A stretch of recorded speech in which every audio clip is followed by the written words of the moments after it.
We're gonna wait.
Shortly after 6:30, we're going to go to our work session.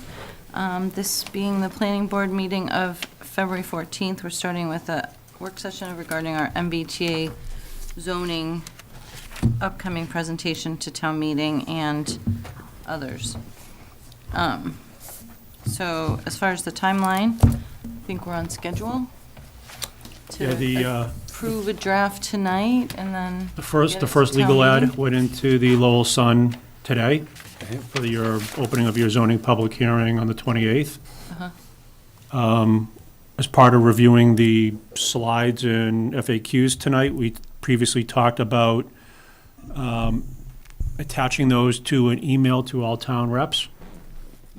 So, I'm prepared to send that out as soon as the board is ready.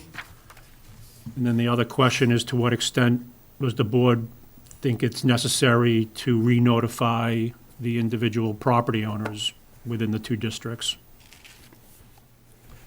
with the context of that is usually a town meeting, when there's several town meeting members who will ask, has the planning board officially notified? If you recall, we did do that some time ago. We can do it again. I think there's nothing to Fine. be lost, and, Just a bunch of stamps. I Yep, mean, you know, just some time and expense. yeah. yeah, do we want to notify them soon, like, notify them that it's going to go in front of town meeting, or that, That the planning board public hearing will be opening on the 28th. okay, perfect, And yeah. can it say in anticipation of the presentation to town meeting, so it's kind of covering both? Yep. Yep, okay. Okay. And then, did we have, I'm sorry, I don't have the timeline in front of me. Did we have penciled in, I know we had discussed that we wanted to present at pre-town meeting. Did we want to have any further meetings with the requisite town leadership boards, or one that we invite them to present our, I mean, maybe we can invite them to our public hearing, Yep, we can do that. or ask them if they want to make them aware of it. Sure. Well, FinCom will be inviting the planning board to present Right, this right, warrant right. article. Thank you. Okay.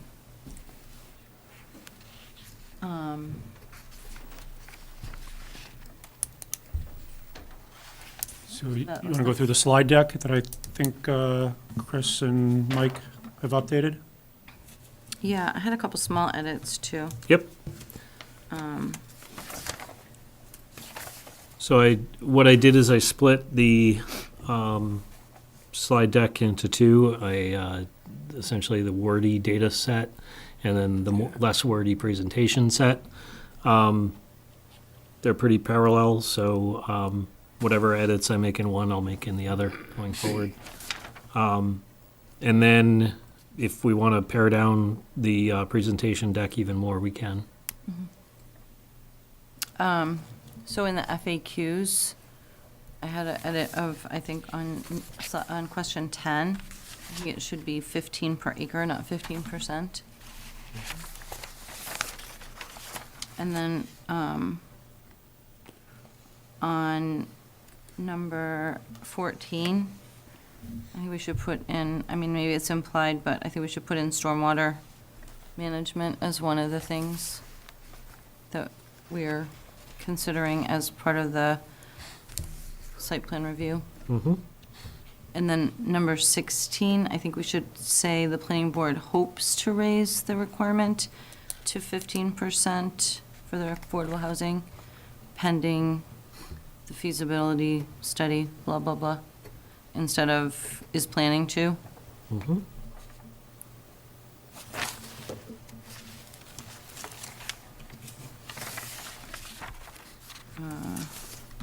I think that was all I had.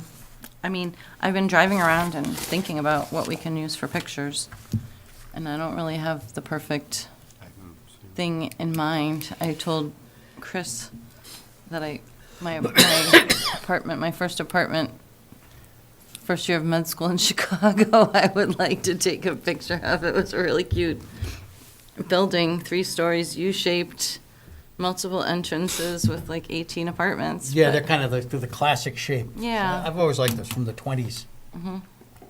But, I mean, my son goes to school in Chicago, I could come take a picture of it, but I can't think of something here. The end of 27.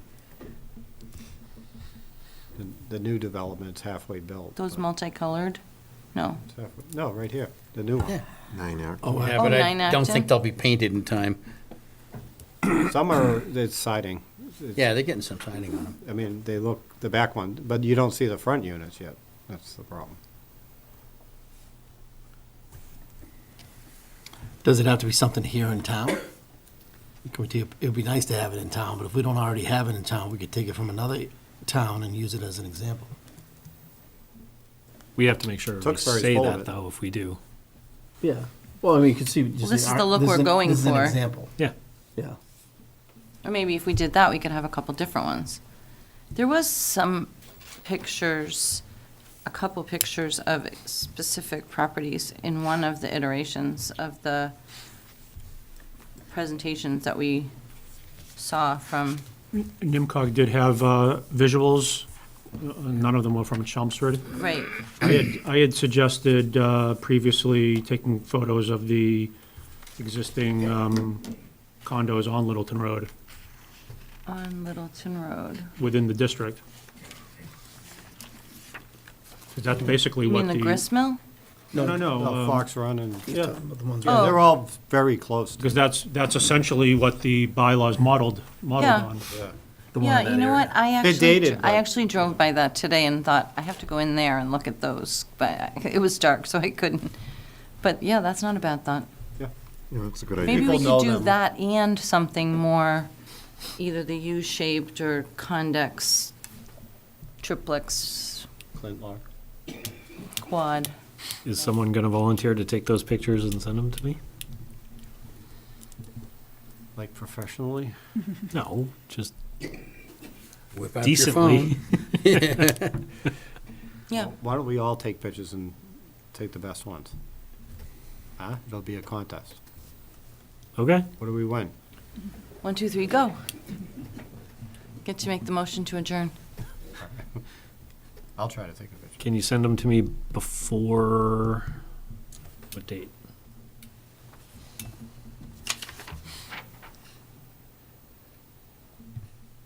When's the, I wonder if they have marketing pictures online. They definitely do. Who? Yeah, you can find them. Realtors Room. Yeah. or Yeah. the condo association itself, maybe. We can Oh. find something. Yeah. I'm sure it looks nice. So when are we finalizing the presentation? as soon as we can. Locking it down, we can't change it after that? You can change it a little bit, But but, when can you change it up to? That's my question. Just like, what's the date that we're locked down? well, when are we first giving the presentation? The 28th. Yeah. And we want to send it out ahead of time, right? Yeah, I mean, the town meeting and the property owner should go out. Tomorrow. It should- Yeah, so I mean, which I can do. The link would be to this, but, you know, slightly incomplete, unless you want to wait till like Monday. Monday's a holiday, so it'd be What's Tuesday. today? Today is Wednesday. What if we did it by Friday? I have That's some fine. time tomorrow That's morning. fine. I could go take a picture, I guess. I'll look online, see what's available. Okay. I have time Friday morning to pull it all Drop together, them in. All right, that'll be good. but I need them Friday morning early. I'm gonna try and do it tomorrow by lunchtime, so then it's off my list. It's not showing correctly. I was gonna ask you, what are we trying to show there? That's not showing correctly. Okay. Mine had looked different. Yeah. Mine looked like that. Yeah, okay, that's what I thought. We Yeah. didn't That's wanna do weird. those, right. Oh, weird how that came out. I think mine looked like that before. Are you looking at an old version? Yeah, PowerPoint No, I on, just opened it up. Yeah, it's a also. little funky. PowerPoint on the Mac, sometimes if they open in a special mode, they don't show correctly. I have seen that before, and I didn't know what I was looking at, Yeah. but this one was like that. Yep. Okay, I will not be here February 28th. Lucky you. We'll be in a warm, sunny place. I am going to be in Morocco. Oh, nice. And I will not be here on the 13th. I'll be here on the 13th.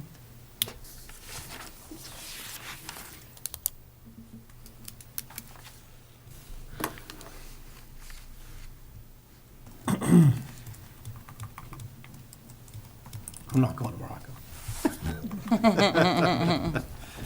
Post pictures. I mean, that's Yeah, That's decent. that's just on Realtor.com, Okay, and that's for fox hunt, if you want And to then send me the link. Woodcrest. It's pretty good, actually. That looks good. And when I visited the bank recently that's with in- all the leaves off the trees, you can see like how close the condos are right behind that. So I think it shows that, you know, it helps paint the Yeah. picture that there's not a lot that you could do out there beyond what's there. I don't like The that back of picture it. as well. I like the other picture. So if you go online, look at that one. Oh, yeah, The Realtor.com. It looks like has 9 this, Acton. yeah.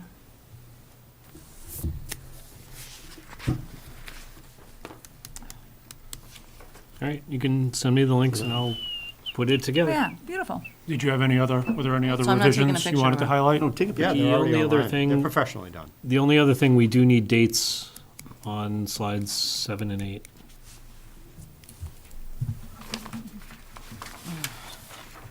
The meeting thing, I think I said I was gonna do that, sorry. The dates that we had the meetings, sorry, I can do that if you like. I think you could do Just that, looking at too. the past agendas. that'd be great. All right. Yeah, That looks a little bit dense. That's not what we want. no, but I like the other one too. And then I updated Kinda the, funny that they all look like that now. I know, like, I updated the too many of them looking the tables, same. so those should now be accurate. That's page, Saw what, that. 12 and 14? Something like that. 12 was always accurate. I think the other one better. 14 was the, I think it makes a lot. 14 and, yeah, 14 was the Mhm. one that I changed.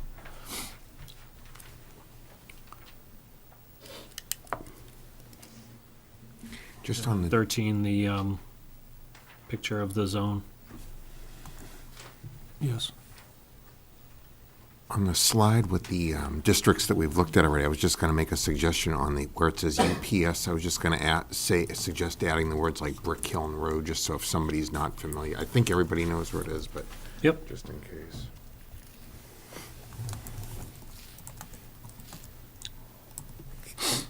All different entrances. Hmm? It's all different entrances. Wow. There's a door there, door there, door there. Kind of interesting. And then the only other one was the, on slide 17. If we wanted to add excerpts, key excerpts from the highlight, from the bylaw. I looked at it and I was having a hard time finding decent excerpts for a slide. I mean, it's kind of too legalese technical, I think, Yeah. is how I felt when we were writing it. I mean, alternative could be that we print it out and, or put it into a document and send it out with the slides to people so that they can read through it if they want. Yeah, I think in the interest of transparency, that's a good idea. And instead of trying to highlight key things in the slide, because it is pretty big. And it would be hard to just highlight specific. Well, I mean, the areas. only thing we might want to say is things like the maximum units and the maximum height and the We could, architectural kind of, and there was one of those paragraphs that we put in things trying to get at a certain look, right? I'll go through it again, see if I can find those types of things. But I think like 3 stories, and I think it was no more than X entryways and no more than X units per structure. I think those would be Okay. bullets that would be reassuring. Mhm. And Evan, do you have a clean document for the bylaw text? I do. Can you send that to me? Yep. And as far as the effort to increase the affordable from 10 to 15, do we have any kind of a understanding of a timeline for that? No confirmation or commitment from NIMCOG yet. They're in the process of reviewing a number of requests that they received. So no confirmation on when it will be submitted, or if it will be submitted, or when it will hear back, or all I of the submitted a above? request for NIMCOG to do the work, so they would use their existing funding that they receive. They're in the process of reviewing and determining what projects they can and will. As Oh. NIMCOG mentioned, if NIMCOG is not an option, then we'll pursue alternative state funding. Okay. And when will they know if they're an option? Should be between now and springtime. I know they're actively in the process of reviewing. Okay.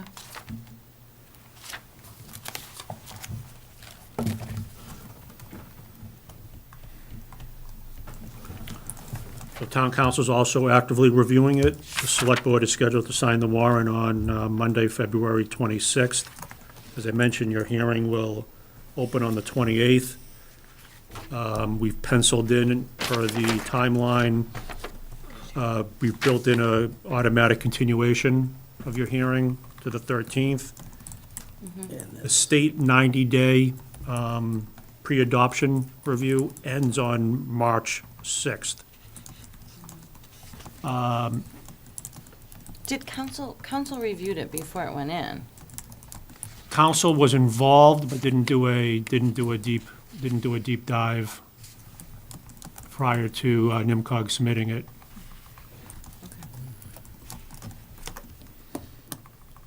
So if the state does have changes, then the planning board will be able to review them on the 13th and make certain changes within your public hearing. Hopefully, there won't be too many required revisions from the state. Do we know, or have they, first of all, do they give it on the last day? Yeah, I received an update from NIMCOG Tuesday. They're actively reviewing, I think, 30 to 35 applications. They have 2 staff people, and they've been taking pretty much all 90 days. Okay. And have they been having a lot of feedback? Have they given a lot back?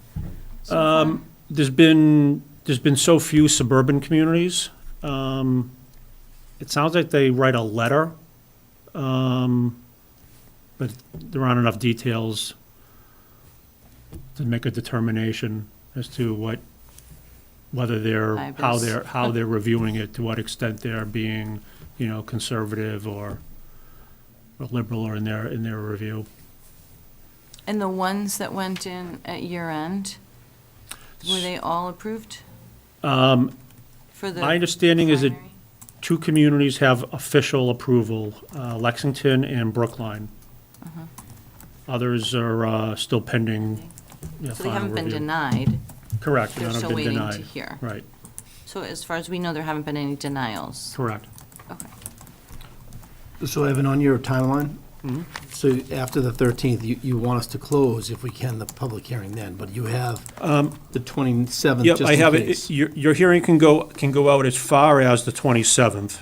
So are you gonna put public notice of a potential meeting for the 27th, 2 weeks in advance of that, just in case we have to? In the letter I send out to town meeting and the property owners, I will put that it will open on the 28th, likely continued to the 13th, and maybe continued to the 27th. Okay. I would think if we were going to make any substantive changes, we'd want to continue it at least another meeting to have public Likely, feedback yep. on those Right, right. changes. Right.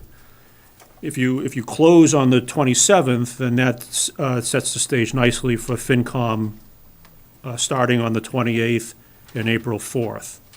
I was gonna ask you about that. So is that 2 separate meetings we have to go to, or they It's pick not, which one? it's not clear how FinCom wants to handle it. In the past with zoning articles, and Anita can speak to this, normally FinCom does an initial and usually continues it. Okay. But the past zoning articles have been more involved. This one doesn't seem as involved from what I'm hearing from the board.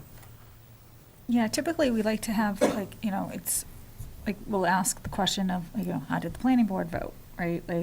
All of that. So we already have all of that set, right? So this should be fairly straightforward. Okay. I can find out if there's a preference for a date. You let me know. I'm going in tomorrow for the meeting. We're going to be discussing. Yeah, Calendars? those 2 dates were the dates that the FinCom chair provided, but it wasn't set in stone as to which date. Yeah, if you guys have a preference between the 2 dates, I'm happy to get you the slot, because you I have think an it's in. Mike. Yeah, the 28th would, 28th's fine. Because Chris is still on the board at that time. Chris is still what? Oh, on the board? Officially on the board at that time. No. So we can be sitting together, you can help me out, and then we can go from there. So, I mean, the 28th, it doesn't really matter. When is the election? 5th The of 5th. April. This is Okay. March 28th, right? Yeah, so March 28th. Yep. No, The election's the 2nd of April. Oh, it is. Oh, it Tuesday. is? I Thank you. just saw somewhere it was the They voted 5th. against me to come the 5th. What's that? All right, yeah, so we can do the 28th, it'd be great. If not, the 4th would be fine. Okay.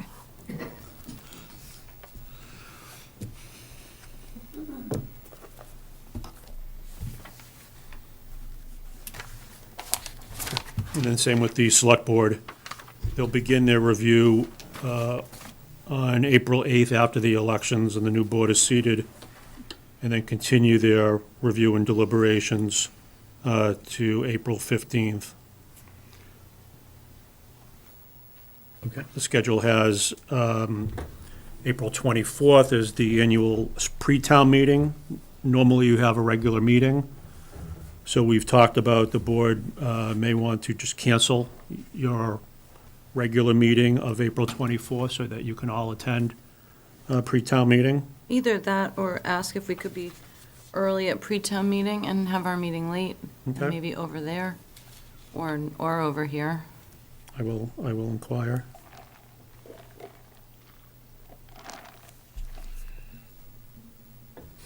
I mean, the meetings have been pretty packed, so I don't know if that's gonna cause us trouble, because then we're gonna have subsequently town meetings, so we probably won't. I guess that's, We're gonna present the second night. yes, Thursday. Okay. Okay. Anything else on the MBTA? Are we beating it? So Chris, the only question I had is, remember we were total, oh, here it is, I see the page here, 15. The proposed density. Yep. So which one are you gonna get, you have two slides, the wordy one, and then the one I'm on right now, I believe, is the one for town meeting. There's the data set, Right. which is the one we'll use for speaking, Yeah. and then the presentation set, which we'll be displaying. Okay. So it's like the data set is like your index card? Yeah, that's fine. Now, we Do could they match send. up per slide? Yeah, you do. Okay, great. We can send that one out ahead of time so people have the details as we're speaking I to. think that would be helpful. Yeah. It's fine. Okay, it being 7 o'clock, we're gonna, or not quite, I guess I need to wait another minute or two.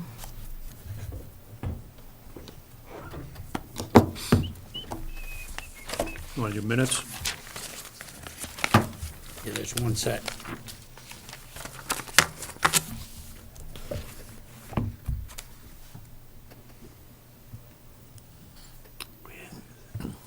January 10th. Something like that, right? January 10th. I think these were on the agenda previously, and there were revisions requested. It says revised. Yeah, I just had one change I submitted to Yeah. Becky on page 4. And she added it. It's done. 7 pages of minutes. Great. All right, I'll make a motion to accept the January 10th, 2024 meeting minutes. Second?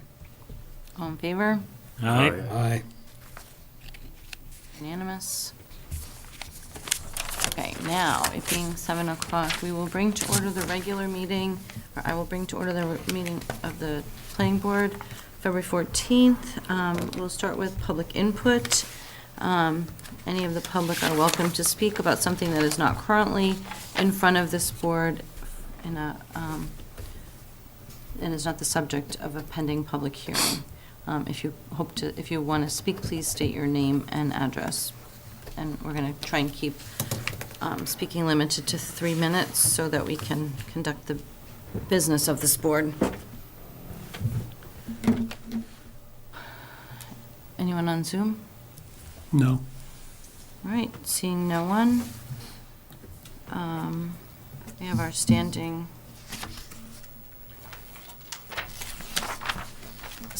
item to receive public comment for the site plan and special permit. I had a letter about this today. Nancy Giles, the woman. Yeah. Yeah, I didn't know what I that didn't really was. I understand didn't that understand it. comment. I didn't get a chance to follow up with her, but I didn't understand it. Did anyone read it or? I did, and I didn't understand it either. All right, well, we'll have to ask her to maybe come talk to us about it if she has a suggestion. Someone gonna reach out to her, because I was going to, and if someone else is, I don't want every board member to Mike reach out knows to her. her. I can ask her. Okay. I think it was something, and I'll clarify, but it was something about that if we're approving site plans, that all of the comments that are agreed to here by the board Yeah. should be Like the on the set That's what she conditions. said. Because I think they're finding a little discrepancy right now up in the development that I'm adjacent to for their items Got it. that they were agreed to, but they're not on the drawings, and I think, so. So let me are they ask on the her- decision?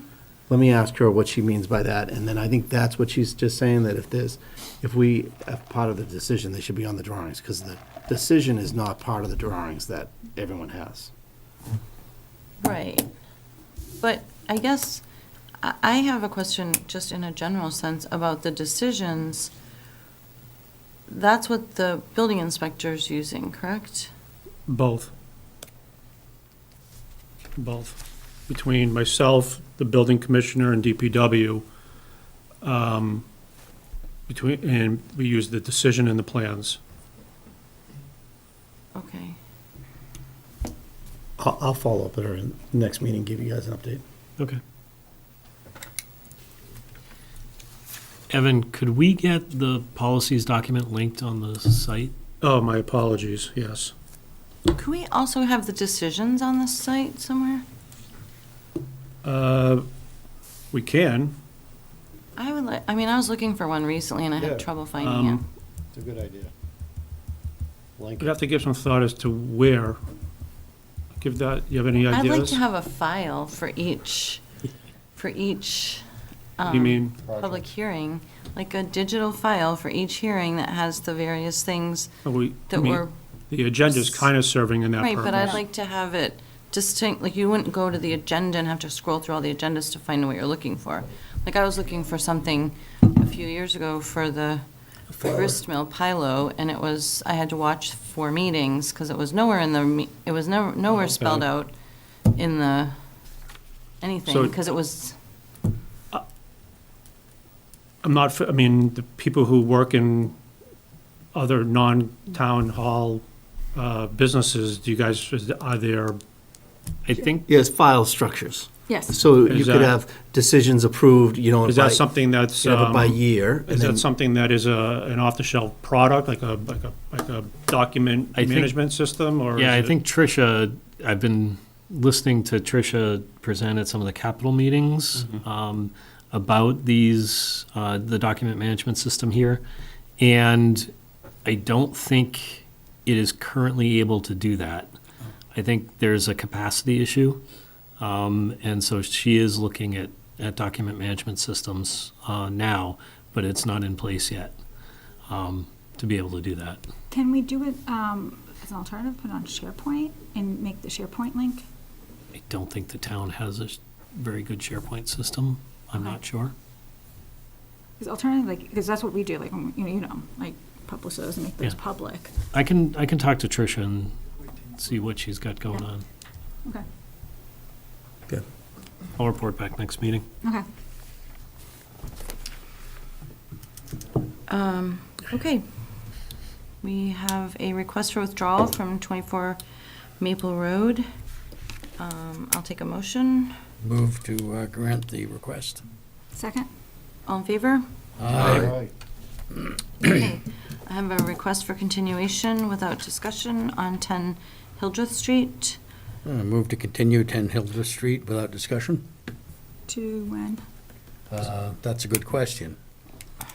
When do we want to? Do we know when they're going before the Board of Health? I don't know. The update I have for the planning board is the traffic peer review consultant will be prepared to present to the planning board on the 28th. your peer review consultant. I sort of feel like some of the critical issues on that have to do with the sewer and the water and the Board of Health and the Concom. And I feel like if they can't get through that, then it seems kind of, I know the idea is to do everything concurrently and that saves time, but if the plans change or if they don't advance past those various boards that are reviewing it, it seems like then we will have spent an inordinate amount of time on something Right. for no good reason. In the case of Hildreth, it's a subdivision, so the Board of Health, according to our regulations, I believe the law is that they have a time period in which we get their inputs.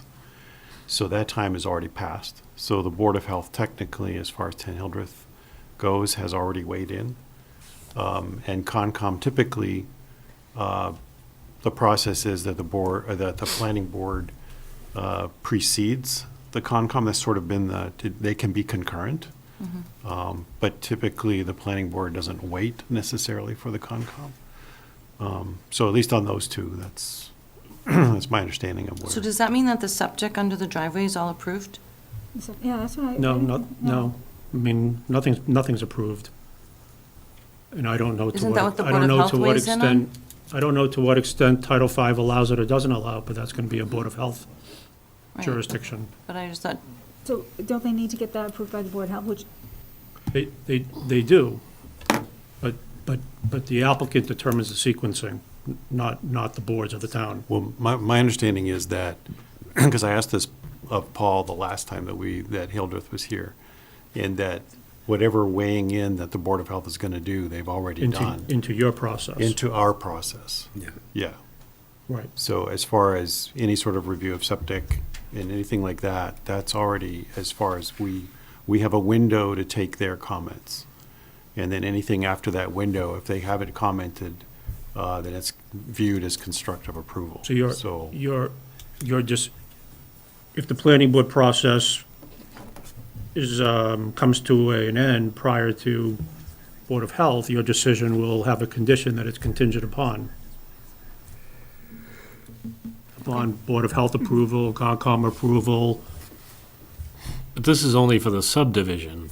Then we would have That's right. it come That- before us for site plans and special permits. They're in front of you for aquifer concurrently. Right. And aquifer would be different, yeah, Yeah. because of special permit. Yeah. okay, so are we moving to the, So your traffic peer review Yeah, that was consultant will be prepared to present on the 28th. He'll submit prior to and can be here for the 28th. I think we ought to do it. okay, so I'm just gonna Yeah, restate it. if you fine. don't Either mind. way, I'll make a motion that we continue 10 Hildreth to February 28th. second. all in favor? Aye. So I think I'll be out of that. Because I won't be, but Joel, you will be then in. You can mull it in. Yeah, I you'll be already on it. mullined in. You On only this do one? one. I think that that was on that one that we missed. And Hildreth was discussed. The in- agenda has Tanini as a Mullinan. Oh, no, I haven't mullined in, I couldn't find the form. Okay. What But meeting did you I miss? will mullen in, I watched the meeting, but the question is, I can't mullen in Was there for two- testimony on Hildreth for that meeting? I believe there was. Okay. I mean, I watched it the week after it happened, so I'd have to go back and watch it again to say for sure, but Well, you can choose to move forward with the motion, or you can reconsider and push it out. well, I mean, Push it out. I don't mind, I mean, it's gonna be then, then Joel will be voting on it in my stead if he hasn't missed any. I thought, I should know the policy by now, but I believe the alternate is special permits only? Special permits Oh, only. right. Because it's not a supermajority. Okay. So do you want to, and then you're out what day? I'm out the 13th, but I will, He hasn't mullened anything yet. oh, for this one, though. Not for this one. So why Okay, don't so- we continue to the 28th, and I will email the applicant and ask them how they want to proceed. Okay, perfect. Okay, so we already voted on. And I'll meanwhile double check about the meeting that I missed. If they spoke, but I'm pretty sure they did. Okay, moving right along here. 270 Billrica Road, request for continuation without discussion. I'll take a motion. Sorry, I got a quick question before we start. I'm sorry. They're requesting a continuation because they still have work to do, right? So are we waiting for them to give us a date when they're ready and then we put it on the agenda 2 weeks after that? Excuse me. Or are we just going to say now, another 2 weeks out? Why wouldn't we just wait for them to get back to us to say when they're ready and then we'll put it on the following, if there's availability? Are we talking about 270? Yes. Yeah. So my understanding is that the applicant is waiting on the working group at this point. The working The group? applicant is waiting on the working group at this point. Okay. So that was the update that Joe, you were going to give right now? Okay. No. But I was going to address that in the sense that there is a desire for the working group to meet again. I personally am of the opinion that we have all of the information that we need in order to come back to the board. I think that the purpose of the working group has been served. But the three other people on the working group have a different opinion? Well, That's not a fair statement. We don't know. Just before we get too far into this, I would caution the board making any conversations or decisions on next steps. Because if you recall, when the working group concept was initially contemplated, the applicant was part of that discussion.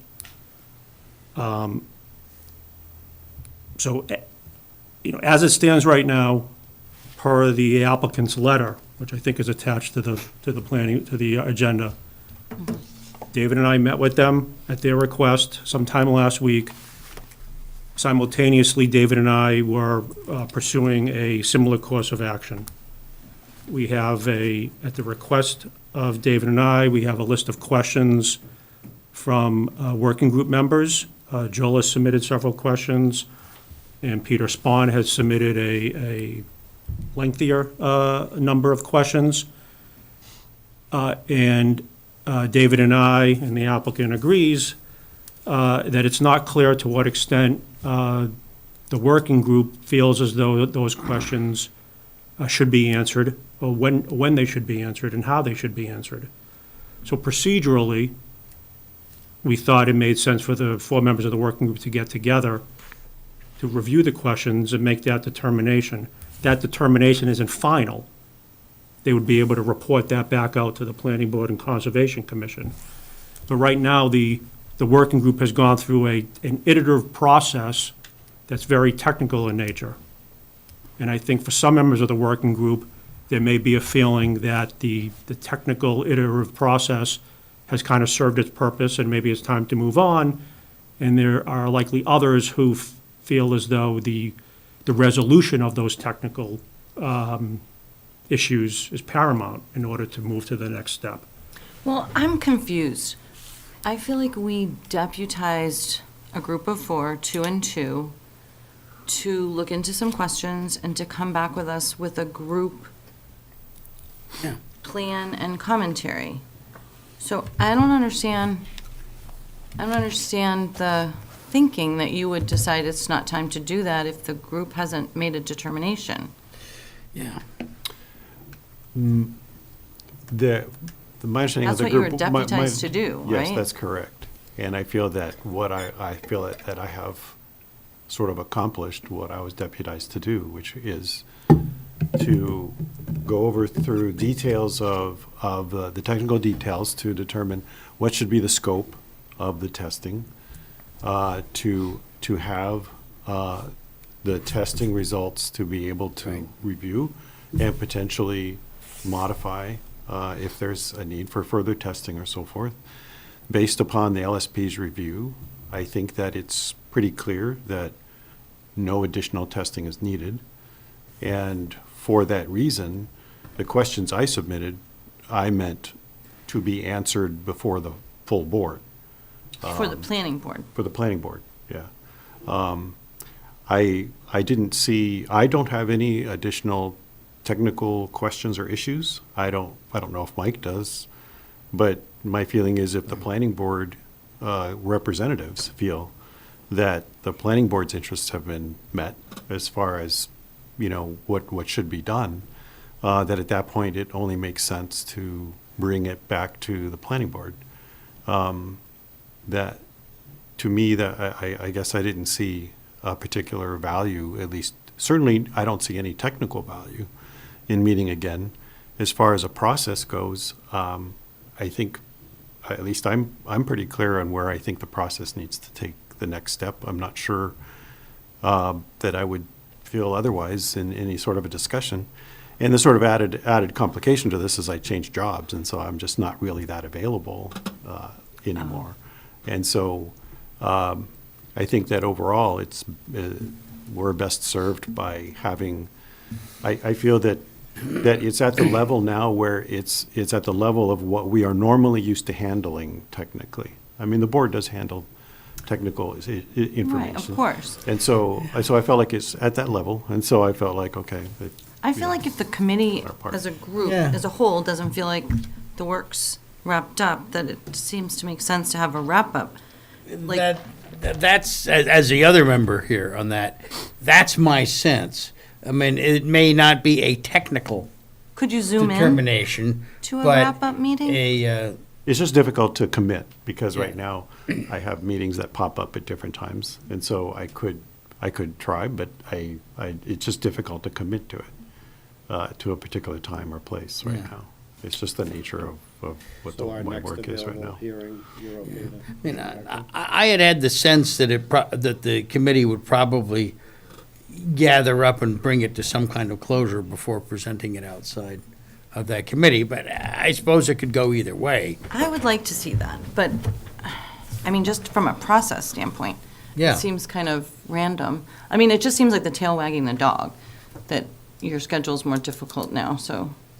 Well, Next meeting, see what happens. I think, do you think you could accommodate maybe an hour sometime next week? I think I could. I mean, I think I could for that sake. I think my views are pretty clear. I think it would just be a matter of, Crossing Ts, dotting Is, Yeah, I guess. process. I think guess. I think it's more of, and I don't disagree with Joel's summary and where he is in the process, but the working group also represents, two members of the working group represent the Concom. Right, And so ideally, the four members of the working group would agree on a report out, right. and both boards would be hearing the same thing and would be agreeing on the same starting point. At this point, it's not clear that all four members of the working group are at the same point. So next week, ideally, you'd be able to provide your proposal. If there's a alternative proposal, those four members would be able to come to a conclusion. It's also okay if the conclusion is that the working group is done, Right, and there isn't any real technical agreement on what has How to taken proceed. place. I think Joel's perspective is a good one. It's just not clear to me that it's shared with the representatives of the Concom.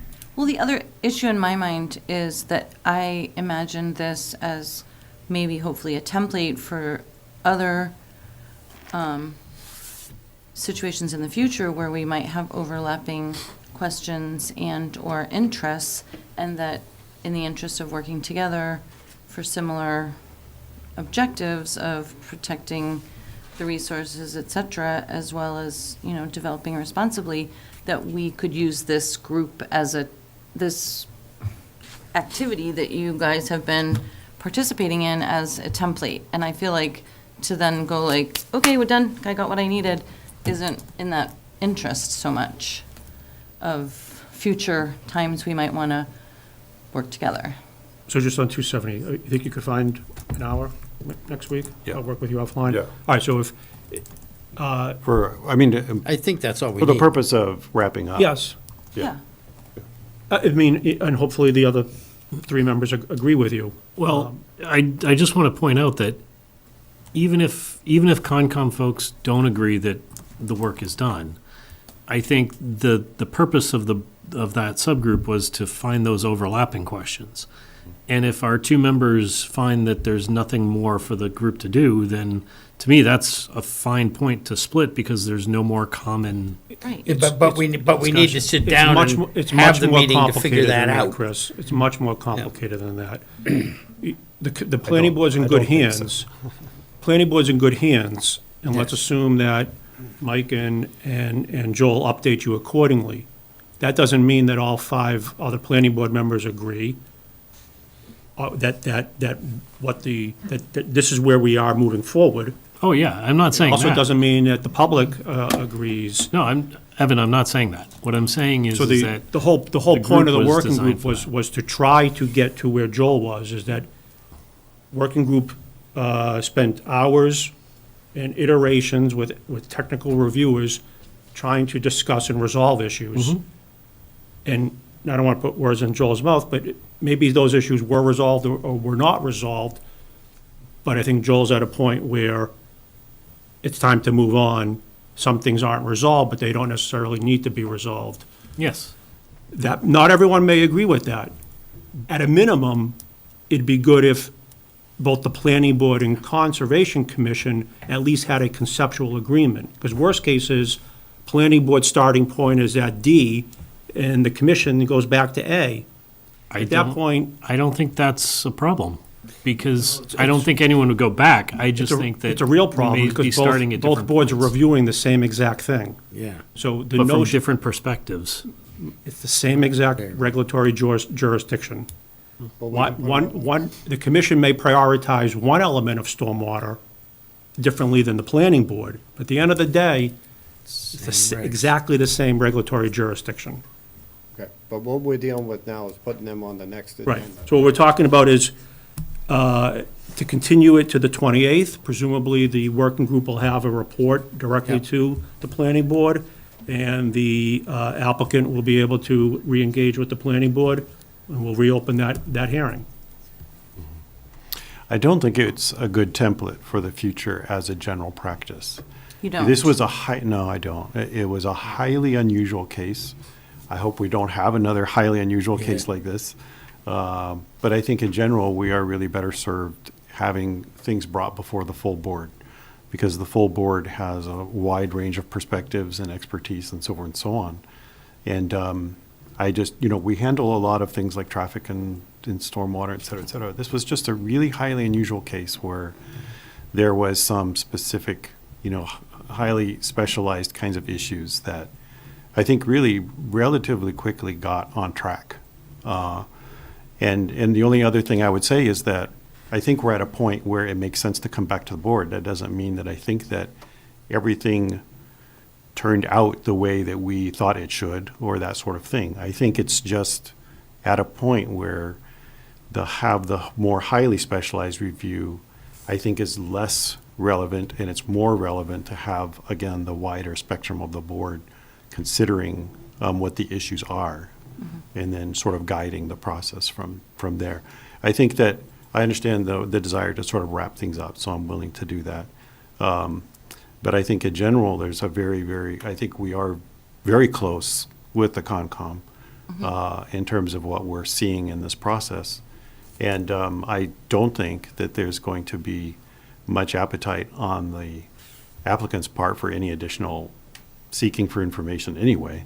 But I'll additionally say that the applicant has said, both through, certainly through the applicant's lawyer, that they have felt that this process has actually delayed things, and that they were not particularly happy about it.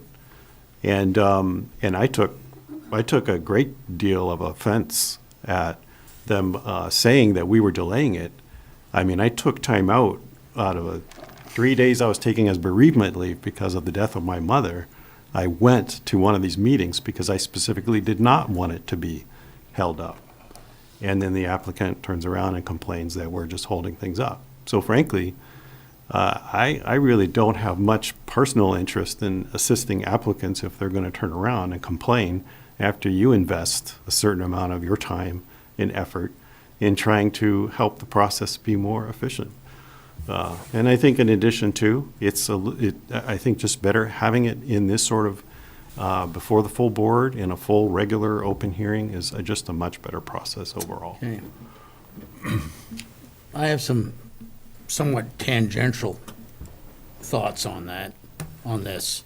And that is, we're looking at a situation where, in fact, we have two boards with essentially the same jurisdiction on this particular matter. The fact that both boards have power and jurisdiction does not mean that it's necessarily a wise thing for both boards to use that power and jurisdiction in equal amounts. And I think some conversations going forward, some more general conversations about just exactly who does what, and maybe a little bit of, dividing up the pie might serve both groups. Okay. Well, I appreciate both of your feedback Yeah. and your work.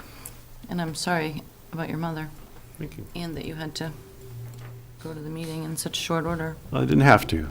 I elected to, Right. because I believed in Yeah. the process. A motion to continue to the 28th? So moved. I make a motion to continue to February 28th. Oh, okay, that's fine. Second? All in favor? Aye. Okay. So, are we through all the continuations? Yes. Now we're on to 93 Brickhiln Road. Requesting site plan approval for the construction of 49,000 square foot industrial warehouse building with integrated service parking, loading facilities, and on-site infrastructure improvements. I'm not going to read the whole thing. Good evening, Madam Chair, members of the board. For the record, Christine Hung, attorney for the applicant D&D Homes. With me tonight, I have Kim Hazavardian, our traffic engineer from TEP LLC, as well as Brian Goudreau, our site civil engineer from Hancock Associates.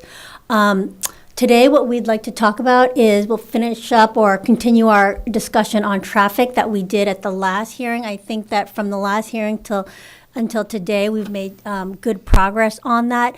And then we'll also, I know some of the board members had questions on the site plan, so we're happy to answer questions that the board may have on the site plan. So since we were last here, there was a discussion on the intersection of Brickhiln Road and Route 129. There was a meeting with NIMCOG, the town of Billerica, and the town of Chelmsford with NIMCOG to discuss that intersection. We went back and talked with our client, talked to Evan, and what we had proposed was a $10,000 sum of money to fund whatever the town may choose to elect to as a part of a warrant analysis, or whatever the town would like to do as their contribution to analyze that intersection. There was a subsequent meeting with NIMCOG and the towns, and I think that was deemed favorable. So we're now presenting to the board, and we hope that you feel the same.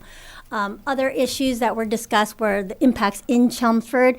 The beta peer review raised issues of like ponding on the street and reconfiguring UPS Drive so that it would be right turn only for trucks. Our traffic engineer said that because there's just very little trucks that actually do turn left onto Brickhiln Road, and because UPS Drive is a private way, and we really don't know how responsive UPS would be in terms of reconfiguring things. What we'd like to do, and Evan sent to me a policy of the planning board that for mitigation of certain of this traffic impact, you can pay a sum of money equal to like $100 per parking space, which we would be happy to contribute, so that then the town could have that sum of money to either, if they want to have discussions with UPS to reconfigure the roadway or do whatever that they would like to do, so that you would have that fund available. One request is, because we are doing the parking in phases, that we would pay for the initial phase 1 at either like building permit, certificate of occupancy, or whatever. And then if we decide to do phase 2, that the phase 2 payment would be made at the time of construction. Other things that we would propose to do in terms of traffic mitigation would be to place no left turn signs on our property, telling trucks that they couldn't turn left onto Brick Hill Road, that they could only turn left. We would also be willing to talk to the tenants to have that in their leases as well, so that we could enforce that as part of a lease provision. And then, I know I'm going through this very fast, but, and then there was also something that was raised, that trucks had parked on UPS Road. So what we could do is, on our site frontage, we could put no parking signs on that as a way to hopefully deter, trucks from parking on UPS Road. So with those mitigation proposals, we hope that that would be suitable for the board, and you would be agreeable to that. I'm happy to answer any questions that you might have on it. I guess I have a question about the phasing, or what's the timeline plan? Do we know, did I miss that somewhere? So the phasing is it's like land bank parking. It's because they don't feel that they need all of the parking that's required. And so the initial phase 1 is to have parking on either side of the building. Phase 2 would have the parking in the rear. Because they feel that for the operations, they don't need the parking in the rear. That's why they wanted to land bank it, and that would be phase 2. No, I knew that. I'm just saying, is there any kind of projected timeline for when phase 2 would be I guess it would be happening? there's no tenant right now so it would be tenant specific. So see. when a tenant moves in and they feel that their operation needs to have that additional parking, then that's when it would be done. So it's a maybe Yeah, you'll it's a need it. maybe. I see.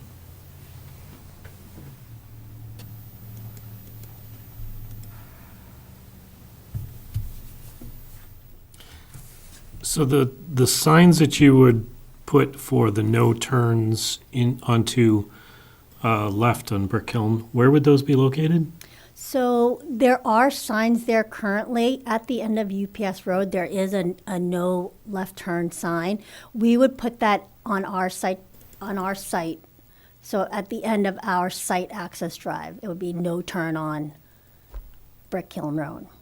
Because there are currently signs that say that on UPS Road. So it's just, redundancy, just Yeah. continuous reminders.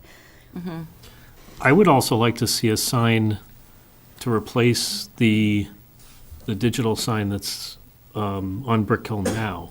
Because that Brick Hill digital sign just says UPS that way. I think that needs to be adjusted to be all trucks that way.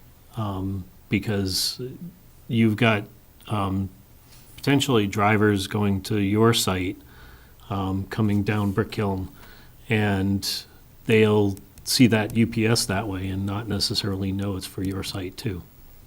Yeah, I think that might be UPS's sign, so we won't have any control over that sign.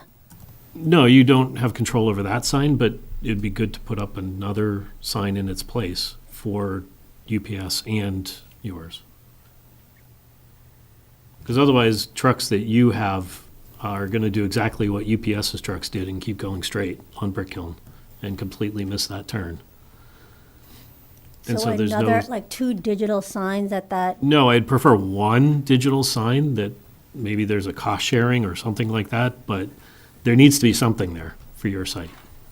I mean, I guess I can't guarantee anything because we can maybe we can reach out to UPS and see if they'd be willing to change it to all trucks, but that's not a sign. And to have 2 digital signs might be, Yeah, I don't want A two lot. digital signs. I don't like the one digital sign. yeah. But there needs to be something for your site there as well, is what I'm saying. So maybe try and work it out with UPS or something. Yeah, I mean, we can condition that we'll do our best efforts to reach out to Yeah, UPS. I think the history with the UPS sign was that it was a requirement of it was either a ZBA decision or it was a resolution that the Chelmsford Police Department worked out with UPS. But Your other option is just to put a non-digital sign somewhere off-premise. That UPS sign's an off-premise sign, so it required zoning board approval. But maybe your sign is customized, 93 Brick Hill, and all trucks take left. Yeah, I mean, we're not gonna have that many trucks. I think it's like, how many trips per day, Kim? It was like, I don't want a single truck going that direction, because that's the issue we faced with UPS. And All I'm suggesting is in lieu of trying to work something out with UPS, maybe you pursue your own static sign, just a regular roadway sign. yeah, sure. And ideally, it'd be within the private way, right-of-way, and you don't need any permission from the town. If it's outside the private right-of-way, you're gonna need an off-premise special permit from the zoning board. Yeah, we can look into that.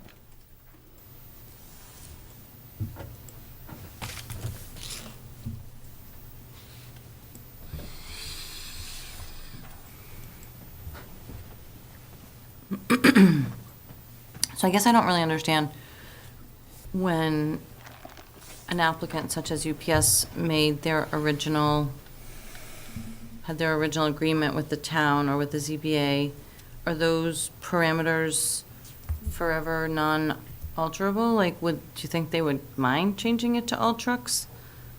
'Cause it seems like a pretty reasonable, I mean, it could say UPS slash, If they're amenable to it, then 93. that's an easy resolution. Yeah, and we can reach Yeah. out to them. We can put that as a condition that we'll use our best efforts. We'll reach out to UPS to try to have them include, I mean, you we know, could- all trucks as part of the digital sign. figure out some verbiage that would, The challenge for the applicant is simply engaging with UPS, is that difficult historically? yes. Oh. Because if the on-site manager doesn't have the authorization, then it has to Has go to up go to the. corporate. Yes. We can still try. The Yeah. heck? That'd be great. I don't think this is gonna be one of those, like, requests that's all that difficult to move up to through corporate. It's changing the words on a sign, but, like,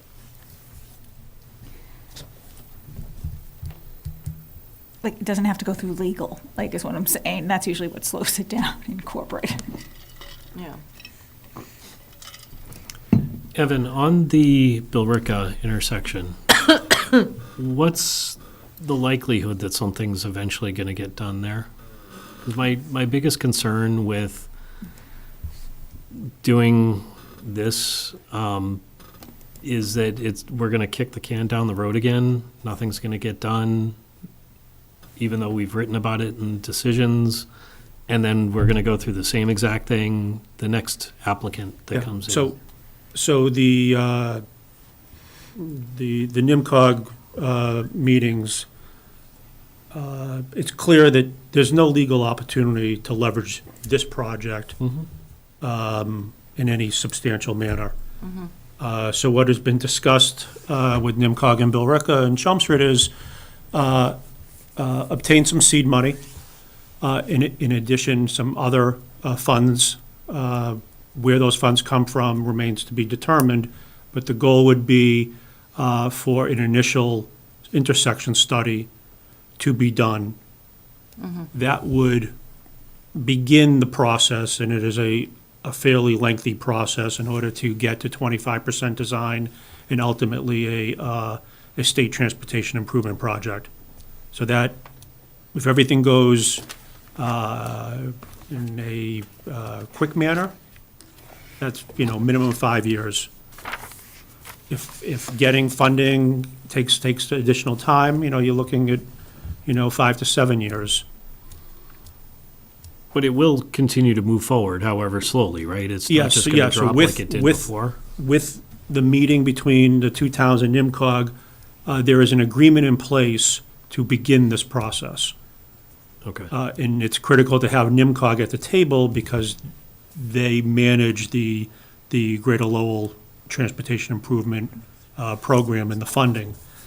So at least the two towns working with the RPA are in agreement. Okay. And that's been codified, it's formalized. If the planning board accepts the $10,000, then that's kind of the first official step where the towns will enter into some sort of MOU with NIMCOG, that these funds are dedicated for a certain purpose. We'll be seeking other supplemental funds to do a more robust traffic study. Okay. And how much would such a traffic study be likely to cost, and where would those additional funds be sought? So a 25% design, which is what Mass DOT requires, is in the ballpark of like $250,000. Oh, no, this is only, So whether that's an earmark through the legislature, or it's grant funding or something else, that's the supplemental funding, the scope of supplemental funding that the two towns would need to secure. Got it. Okay. So, anything else pertaining to the traffic? So the applicants reviewed their responses. Right, The other consideration for the board is to what extent do you think your peer review consultant Beta needs to review and provide comment on this? On the applicant's I responses. should note that Beta's original peer review had, many of the comments were like editorial, like. Yeah, the number was change- off by Yeah, 5 or- exactly. But the two big issues were Correct. the two intersections, which we feel like we've addressed. The sightlines was a big issue. yeah. I mean, that is contingent upon adequate sightlines.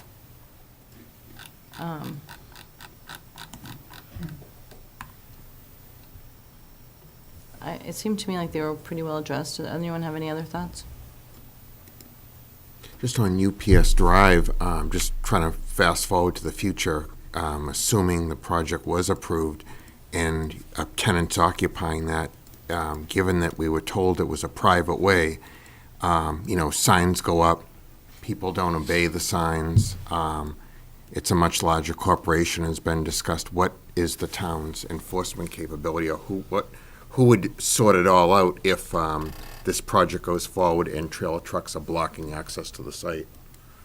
So the town has no enforcement capabilities on private ways, but if that scenario were to unfold, the police and fire department, under public safety protocols, would be able to engage, and maybe they have some legal leverage.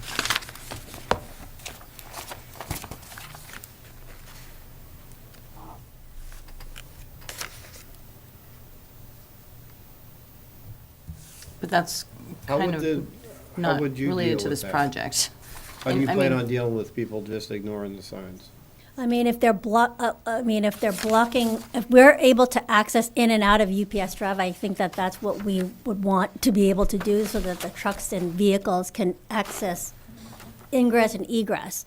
I mean, if they're parking on UPS Road, but it's not really impacting our operations in any way, then I'm sure we'd probably be okay with that. It's only if they were like blocking our access to Yeah. the site. So if you recall, I think the applicant, you provided a verification that you have certain legal rights, and UPS obviously must be aware of what those are. So I don't envision a scenario where UPS is willingly, knowingly wanting to block access or make something unsafe.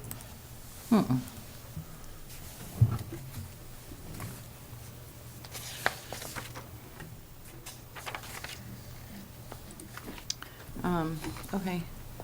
So if everyone's satisfied with that discussion, I think we Move on to Move on stormwater to- and civil. And I can work with Evan on drafting some conditions with what we discussed tonight on traffic. be great. Just a quick question. The percent increase in trucks from this project, what was that again?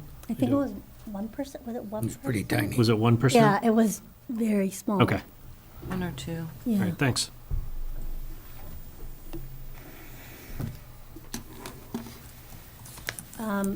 So I know that members of the board had questions on the site plan, so we're happy to answer any site plan questions or any other questions that the board may have, really.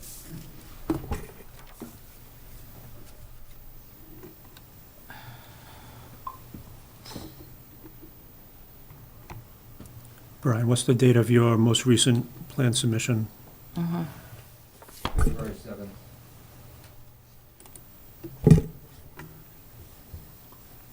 February 7th.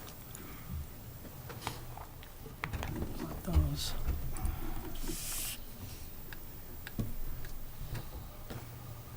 February 7th. I'm not sure those made it onto the, What's that? Mine says 6. oh, there it is, there it is, I see it. Yep, Yeah. yep. Okay. Site plan, they've all been The addressed. website crashed. Yeah, I mean, Ruth? Yeah, no, I thought Joel. Joel, do you have issues, have all your concerns been addressed? Well, I have questions. I was just He's got a lot of questions. waiting for, I could just, I was just waiting for him to waiting commit. for other people. You're looking at me? I am looking I at didn't know you. if you had questions, so he was gonna ask. You can go first if you I like. can't bring Oh, up no. this plan, I gotta look up it. All right, I'll go first. So the retaining wall with the chain link fence on it, how high is that retaining wall? It ranges from 2 to 10 feet. Okay. On the the southern side. On the northern side, it reaches 16 feet at height in the back corner. So that's on the, that's on Page the- right. Yeah, so the height you're giving is the height that's on the outside of the wall, right? No, it's on the building side of the wall is the high It's side. on the building side of the wall, okay. Correct. Okay. And then it steps down 16 feet, so I guess Okay, however you want to view it. okay. Wait a minute, I thought I understood that, but I don't. The wall's 16 feet high, the wetlands are low, the building is high. Okay. Yeah, So- but I'm sorry, I'm just gonna Go interrupt for here. it. So you show a wall, Yes, right? It has a height on one side yes. and it has a height on the other side, right? Those two are not necessarily the same, right? Sort of. Like a retaining wall, Yeah, it's, the heights are gonna be different. yep. So when the heights you cited, are those the heights that are on the outside of the wall or the heights that are on the inside of the wall? In other words, is the wall, like what, if I'm standing like on the property Mhm. and I'm looking at the wall, Mhm. am I seeing a big tall wall? Am I seeing like a little wall? You're not, you're seeing basically wall cap. Wall cap, Okay. okay, okay. And so the heights you were giving us were on the wetland side? The outside, Outside. yeah. Correct. Okay, Okay. so I did understand.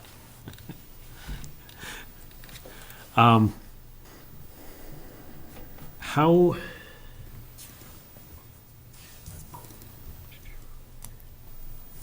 Evan, can you go to the snow storage Yeah, what sheet is that? diagram? 'Cause that's where I have the most questions. You know what sheet? Is it the landscape sheet? Sheet 4 and sheet 5. Sheet 5 is probably the best, as that is our initial build-out plan.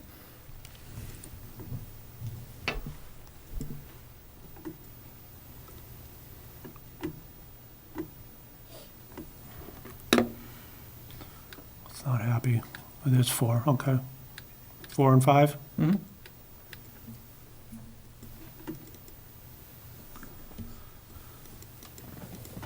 So the initial build-out is, That's the final there. yeah.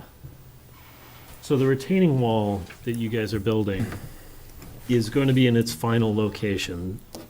So phase 1 will not have the pavement. It'll have essentially landscaping between the building and the retaining wall further down. At the rear of the building, correct? Okay. And that'll be a flat landscaped area? Mm-hmm. Okay. But when you go to build out phase 2, that will be paved area.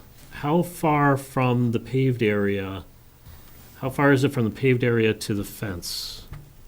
And the retaining wall? So page right, where the driveway kind of loops around, the driveway is directly adjacent to the retaining wall. The retaining wall runs towards kind of the point of the island, if you will. And then on the southern portion, which is the left portion of the road, the driveway kind of angles around, loops around the corner of the building, and the wall is directly adjacent to the driveway at that angle point. Okay, and what about at the parking lot area? Is it, There is not wall near there. Are we talking about the back portion yeah, or the the side back portion? portion of the parking lot? Nope. So the wall is located here, and the wall is located here. Okay, so what is the what's the topology at the, where those parking spaces are? Is it a sloped down? Is it straight? You mean the parking spaces for phase 2? Yeah, So phase 2, the initial build out where the parking spaces are, that's going to be an infiltration basin. So it's going to be a surface depression that's there. In the full build out, phase 2, essentially that basin is filled, replaced with an underground stormwater management system, and then paved over. Beyond the parking area, there's probably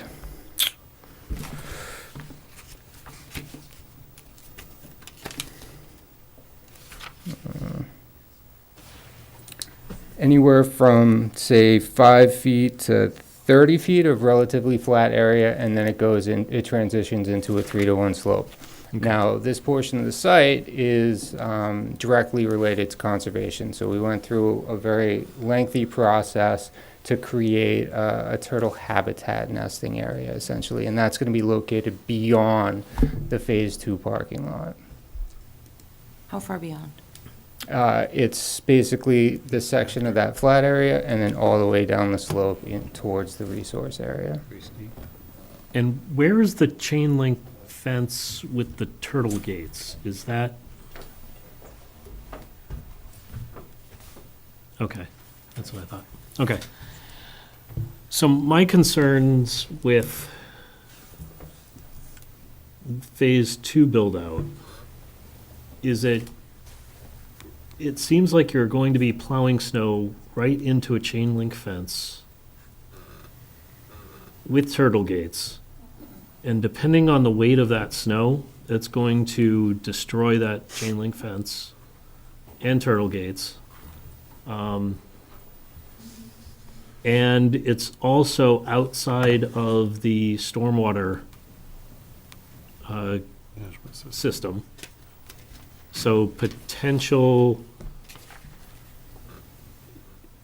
you're gonna have potential dirty water runoff from the So storm. that's not entirely correct. So the area between the fence and the pavement is pitched towards the pavement. So the area that's indicated as snow storage will be pitched to the pavement to allow snow melt to be collected by the stormwater management system. How is In that, terms- how is that indicated on the plan? Because, So on sheet 3, there are 5% slope markers okay. on that area, Okay, along with top and bottom of curb elevations. I see it. All right, thank you. And in return, in regards to damaging the fence, that's an O&M issue.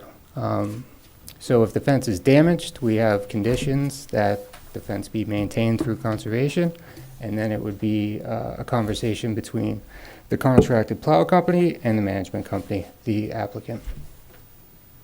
So it can't be in disrepair. I don't know, even with a sloped pitch at that point, if you have a 4-foot mound of snow, there's gonna be runoff going in the opposite direction as well. I have a lot of concerns about having a snow storage area located there. So I would like to see that area moved. away from that fence. Well, I think too, you want some kind of signage potentially and also some sort of barrier because the snow plow drivers aren't necessarily going to be aware of that. So Didn't it's a it say natural there place. was going to be signage in there? There's gonna be signage for conservation. Yeah. It just says kind of restricted area, no Right. dumping, no access beyond this point. But no signage pertaining to the snow storage? Not at this time. I mean, we could certainly look at that. We could double duty the signs if you want, and add a sentence in there. I think you've also got the same issue with snow storage over on this side. So again, we don't really consider a snow storage area adjacent to a fence an issue. So if it's adjacent to the parking area, there's a guardrail in addition to the fence. So the snow, you think about a plow level, it's gonna be about yay high. It's gonna impact the guardrail before it impacts the fence. So that location over on the south side, that triangle there, that edge there, Correct. there's a guardrail there. Yep. And it's also angled? Yes. But there's not a guardrail along the back Would of the not be- parking lot. Yeah, there would not be a guardrail in that phase 2 section. Is that there we were some just kind of talking physical about. barrier you could put in there? We could look at guardrailing, the same thing. But a guardrail's gonna work on a regular plow, it won't work on a skid steer. On the what? On skid steer, the bobcats that will pick up I the mean, snow and put it over the guardrail. Well, I mean, that's where I think we would look to put a condition that any snow removal needs to be removed off-site. And then additionally to that, then potentially have some signage there too for that. The commission's going to have signage to prohibit snow impacting the turtle habitat. And they also have a boilerplate condition in their decisions that signage goes up so that snow isn't dumped into wetland resource areas. But we've got here that it is. But they're not saying they're dumping into, they're storing adjacent to. Well, storing adjacent to on a very steep I'm slope. I'm just letting you know how the commission has historically dealt with it.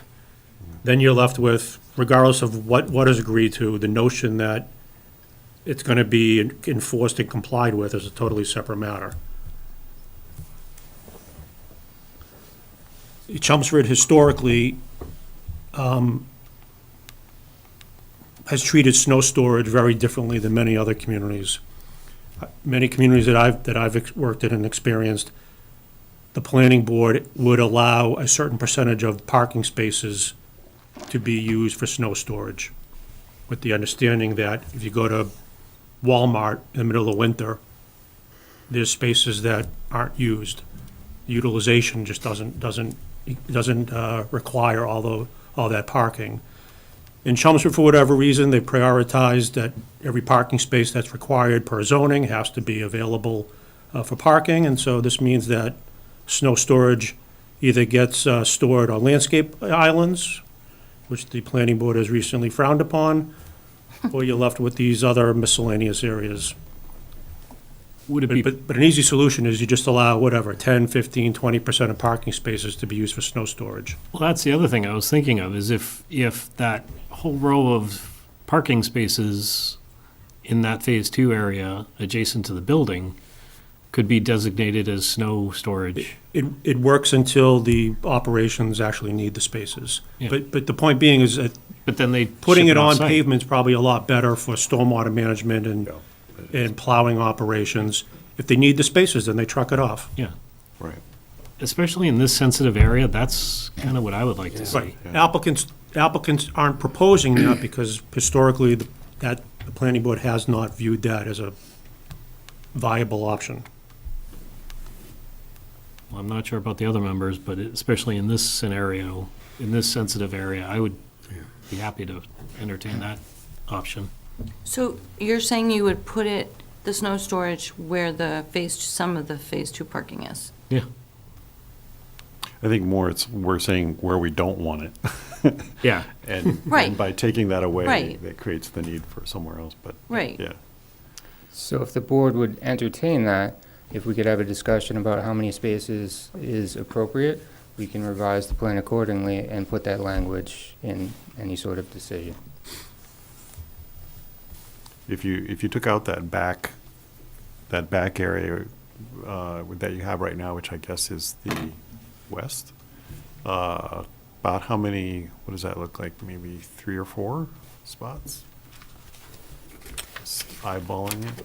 But the Which back area is area? phase 2, right? Yeah, back area is phase Fa- two. Phase 2's not going to be built initially and very likely may never be built. Right, but we need to condition it as if it is. If it is built. So it'd be 2, 4, 6, probably 10 spaces. So then you would pave it now. Mm-mm. This is strictly for the phase 2. On the initial build out, we're not proposing snow storage behind the building because there's an infiltration basin back there. Right. What about the snow storage on the south side? Snow storage on the south side. Wasn't there another? Can you go to the snow storage in Sheet phase 5. 1? Sheet what? 5. I think I'm on 5. You're on 4, I believe. Okay. Yep. Here it is.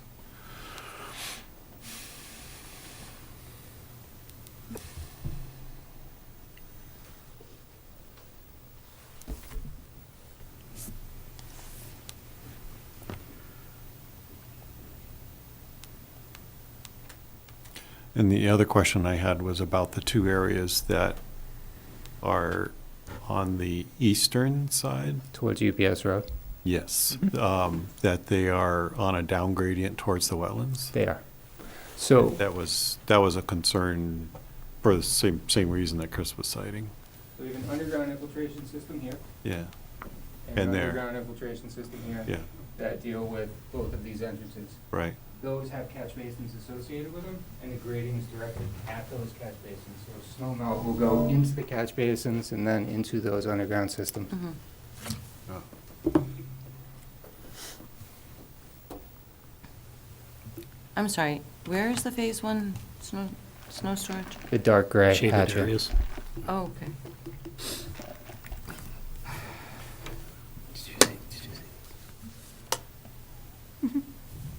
So they will all be captured, even that triangular pizza slice shape? Yep. So in the eastern portion, the page top, kind of the back corners of the building, those landscape areas are pitched towards pavement. Okay. Bounded by walls. On the UPS roadside, they're not. They're pitched kind of towards UPS, towards the wetlands, but we've introduced catch basins in those locations to pick up the snow melt for the Gotcha. 2 underground systems. Okay. So is there a gradient from the, I mean, just looking at the one on the south, is there a gradient between the 122 line and the designated area of the snow storage? In other words, is it creating a slight berm there to direct it towards the catch basin as opposed to flowing directly south? So the pavement up at 124, the 122 contour has a bend in it, so Yes. yes, that bend is indicating kind of channelizing the flow from the snowmelt area into the catch basin. Okay, I don't know, what I was wondering was, do you want something to show that from the 122 line going towards the snow storage, that is actually a down gradient? That is in other words. We can put flow arrows and call it out specifically with a note. Yes. For if you- clarity. if you would, Yeah. Yeah.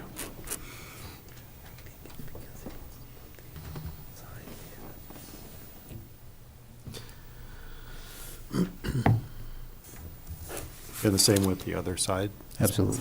Okay.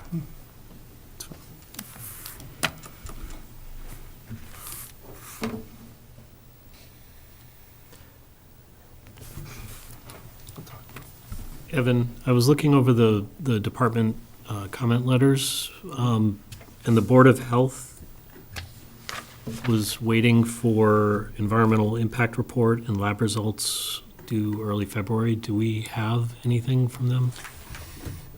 I'm not aware. Some of you may know the Board of Health does not forward maybe if we request it, they would forward it, but they're not routinely forwarding information that they're receiving. Could we request Sure. an update from them Yeah, I mean, and/or the materials? I mean, you can ask the applicant of what they've submitted. So it hasn't been submitted yet. Okay. It was anticipated early February. We're like still early February-ish. So it should be issued shortly. Okay.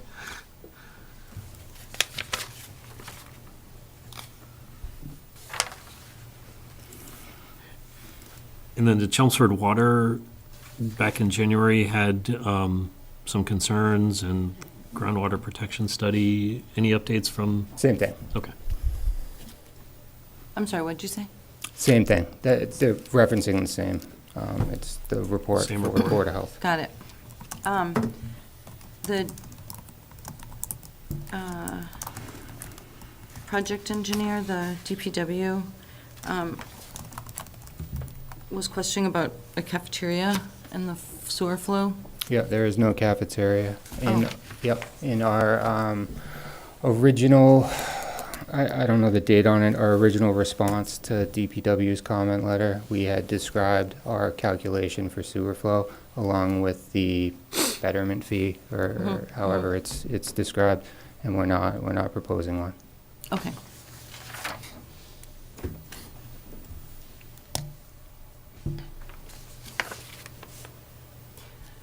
I don't have any other questions, but I do have a general comment about the Phase 1 and Phase 2. I've been thinking about this a bit, and I think in my head, I'm a little uncomfortable talking about a Phase 2 and approving a Phase 2 that may or may never happen. And if it does happen, no idea when it would happen. It might happen next year, it might happen 10 years from now. But I have some serious concerns approving a Phase 2 and going down that road, not knowing when and if it would ever be built and what conditions. The area may change, the wetlands may change, a lot may change in the period of time between now and then.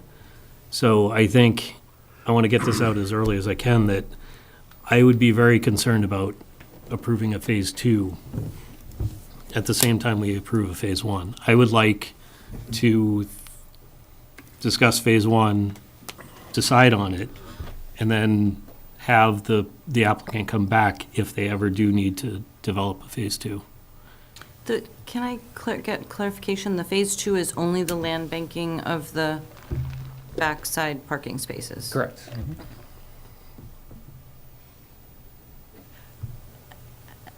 I've only been involved in one project where that happened, and I've never been involved with the subsequent phase when they were used. So when you go to use land bank parking, there's no further approval required?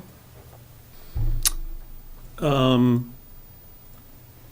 hasn't been, but I can't recall any land bank actually being built.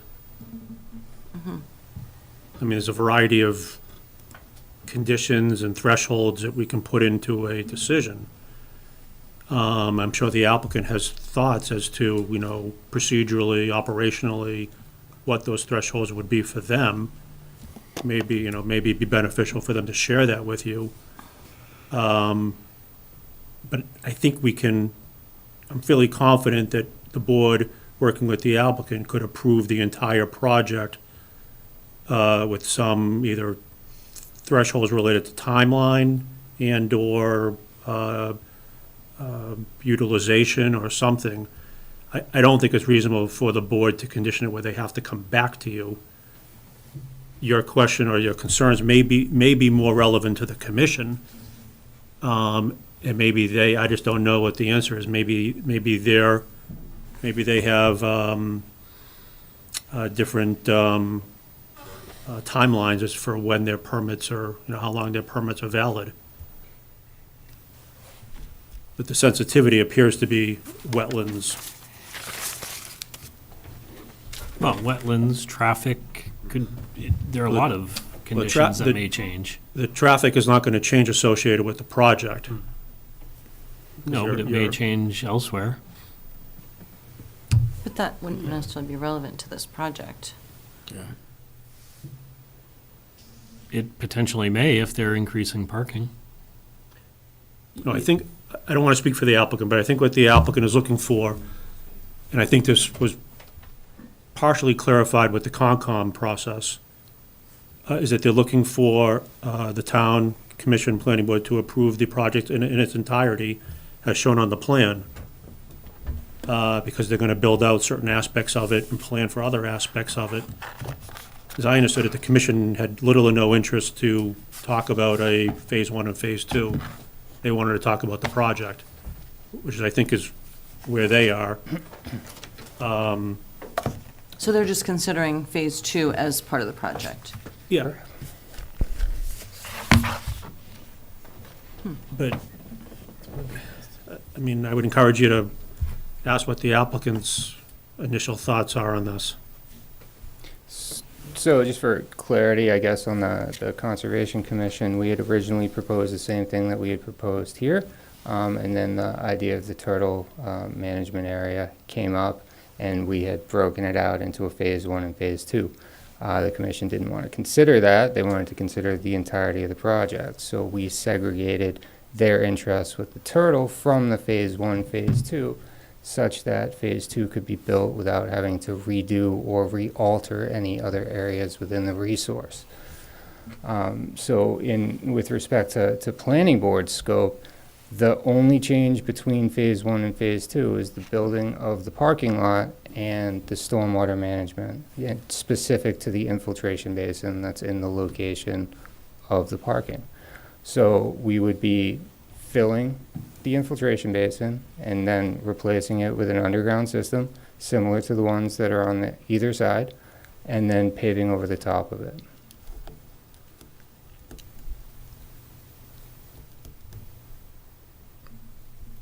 That's the only extent of the the work only that would be extent. needed? Okay.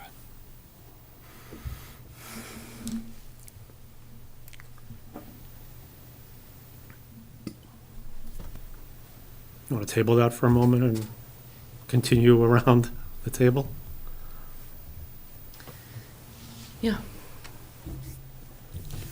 Just wanted to confirm on the backside, along the, sorry, that would be the backside of the property, that you're going to look at potentially putting up some sort of guard, and then also some signs of no snow. Enhancing the language. Or whatever.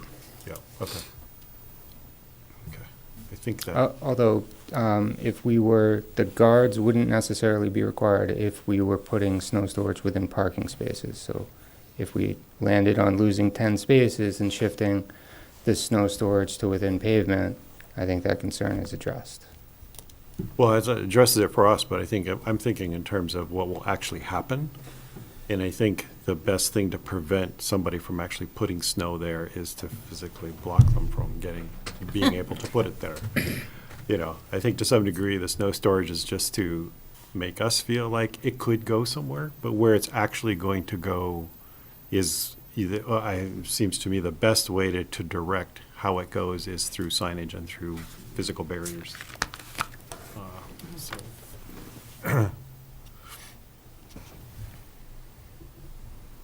Just for our purposes, if we're going to prevent somebody from putting it there or warn them not to put it there, we just want to also be able to know that it's going to be able to be put somewhere.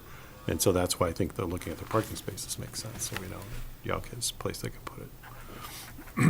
And then if we were going to do the parking spaces, I mean, how many parking spaces would it take? I think 10 was mentioned.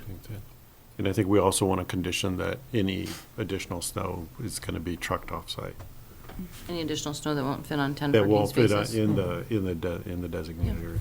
For phase 2, Yeah. Yeah. or phase 1 and 2, Well, yeah. which is That's it's a pretty boilerplate condition. pretty standard, yeah. And how many parking spaces are there in the back? Again, I'm sorry.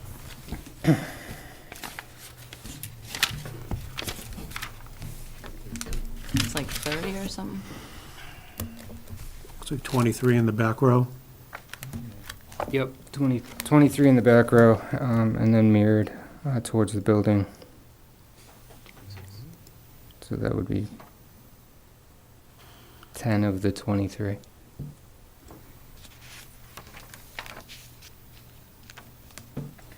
But the back row, and then what about the building facing row? That's another 23. So it's a square, a rectangle.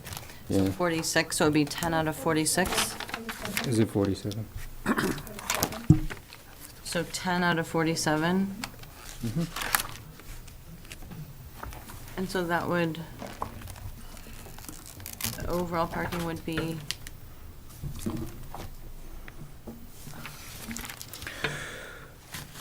So parking summary is on the cover sheets. We have 96 proposed total.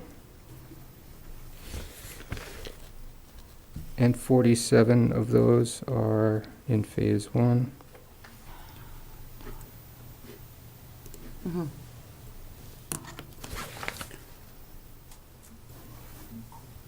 so initially there would be, What's being contemplated is that they're gonna build them all.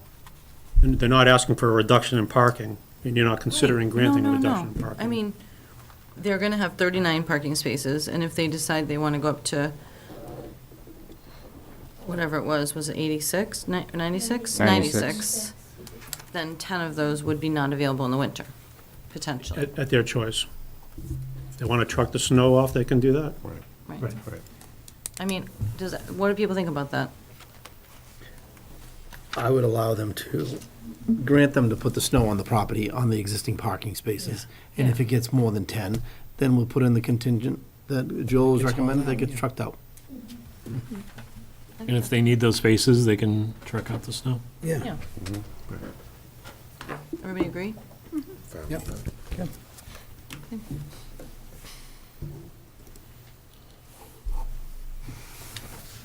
All right. Anyone else have anything else on the site plan review, snow storage, parking, I have a couple of stormwater questions. stormwater? Okay. Have at it. The long-term pollution prevention plan, it still has it looks like it has one page where you guys sort of mix the construction phase with the ongoing pollution prevention. So can those be broken out into two separate pages? So one for construction. And then one for, yep, Yeah, absolutely. so that can be very clear to people, what is it that's going on. Also, what is happening as far as if there is and I'm particularly looking at the north side where the bays are, what is to be done if there's some kind of spill there? Like some sort of accidental spill that needs to be contained. So how is that prevented from entering the stormwater system, that sort of thing? What is the, So the first line of defense is the catch basin itself, because they're equipped with hoods and sumps, and that's to capture hydrocarbons. If there's gas, if there's oil, if there's transmission fluid, it floats, it sits on the top. The catch basins are configured to take stormwater below that elevation, so it's part of the routine. Standard spill measures has to be reported and cleaned up. okay, and are there, so is that where like a spill kit would come into play? It may, yep. Okay, and so you provide, for example, sheets on how stormwater is to be maintained and so forth and so on. Can you provide similar information about what a spill kit would have, and also what instructions there are for a person to apply it? That you can provide for us to, look, I just wanted to see like what that actually looks like, and also that it would be available to the people who are operating the area. Certainly. And then in terms of the stormwater, I know that it was looked at by the peer review and that you guys have gone back and forth a few times and so forth. And I certainly agree with you that based on your newer test pits, that it looks like you have sufficient separation and all that sort of thing. And the numbers are much more consistent. The only thing is, when I look at your original test pit results, in some areas for basically areas that are close to each other physically, there does seem to be a very large difference.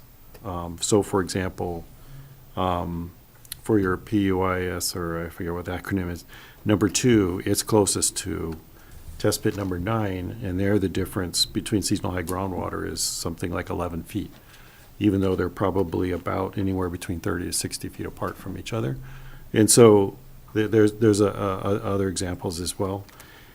All that to say is that I think the original concern that we had about the variation in your seasonal high groundwater numbers, I think was a valid concern, because by going back and actually doing the testing that you did, I think at least those are better looking numbers, more consistent looking numbers. But I'm going to assume that the newer numbers are the better numbers, because if the original numbers are the better numbers, then I'd be very concerned, because in that case, for example, test pit number 9 has a elevation, seasonal high groundwater elevation of 123, but right now for PUIS number 2, your bottom of your infiltration is 121. So if in fact that number 9 is correct, then that's some concern about, where you are in terms of that. But I'm going to assume that your newer test pit results are actually better, and for that reason, then they look okay. So, and that's really all the comment I had about the stormwater. It looks overall like I know the peer reviews looked at it, and that you guys have resolved most of your comments. So that was the only comment I had about that. That's it. That's all I have. I had a couple quick questions on the stormwater. The standalone stormwater O&M and long-term prevention plan, pollution prevention plan, dated February 6th is the most recent one, right? Okay. Because I noticed that there were a couple things that were called out in the either Ruth's letter and or the peer review, I can't remember, that I didn't see mentioned in that document. No, and maybe I just missed it, but no herbicides. The chemical storage is in there. No washing of vehicles. And then the only other thing is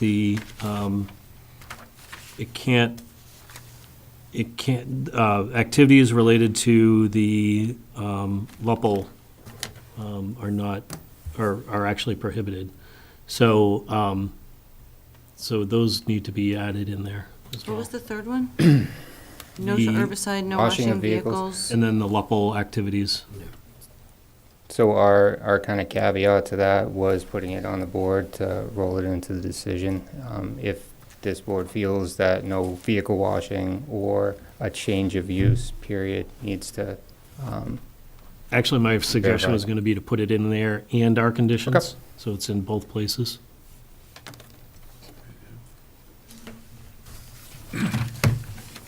So those 4 things are the things that I would be looking for in the O&M and our conditions. The herbicides, the chemical storage, vehicle washing, and LUPL use. The herbicide come from the water district? mm-mm. You're willing to accept that? We will talk to our client about it. Okay. I think that was also mentioned in the Concom discussion related to the habitat area. That makes sense. Yeah, it's specific to the habitat area and what's going on in there. You suggesting applying it to the full site? Well, at least the potential back area. Okay. The water district comments did mention herbicide use. Yeah. On the whole site.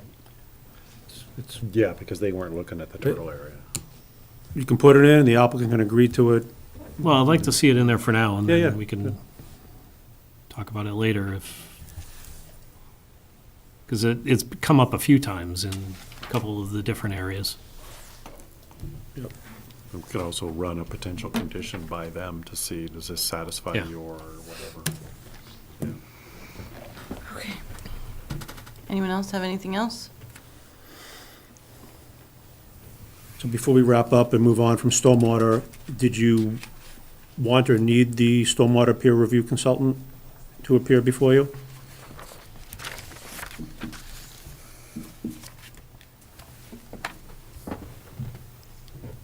I don't think so. Yeah, I I don't think think I'm so. satisfied. Okay. Anyone else? By the way, this is an example of where we kind of really let the Concom take the lead on the stormwater, and we sort of followed up, so. Mhm. Just as an example, the thing Mike was mentioning, sort of mutual. That worked out very well. It did work out. Yes. Yeah.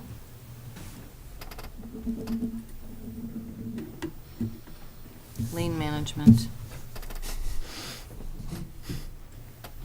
So are we looking at a continuance? You're gonna, So we have a couple items to revise on the plans and within our if narratives. the board wishes, I can begin to draft a decision.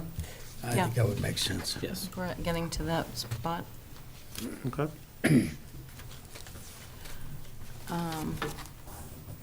Okay. Continue to the 28th? Is that enough time for you?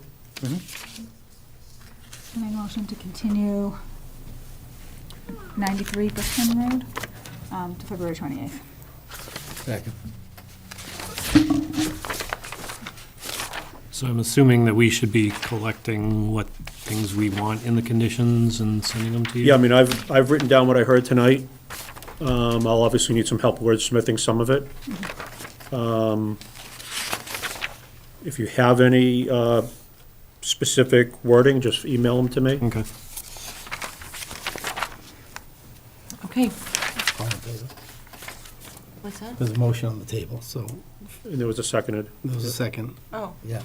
all in favor? All in All in favor? favor? Aye. Aye. Aye. Thank you very Sorry, much. lost myself. Thank you. All right. That one's covered. That's what I'm here for. Okay, next up, we have 191 Chelmsford Street, Z&K Holdings, proposing construction of a new motor vehicle washing facility with associated site improvements.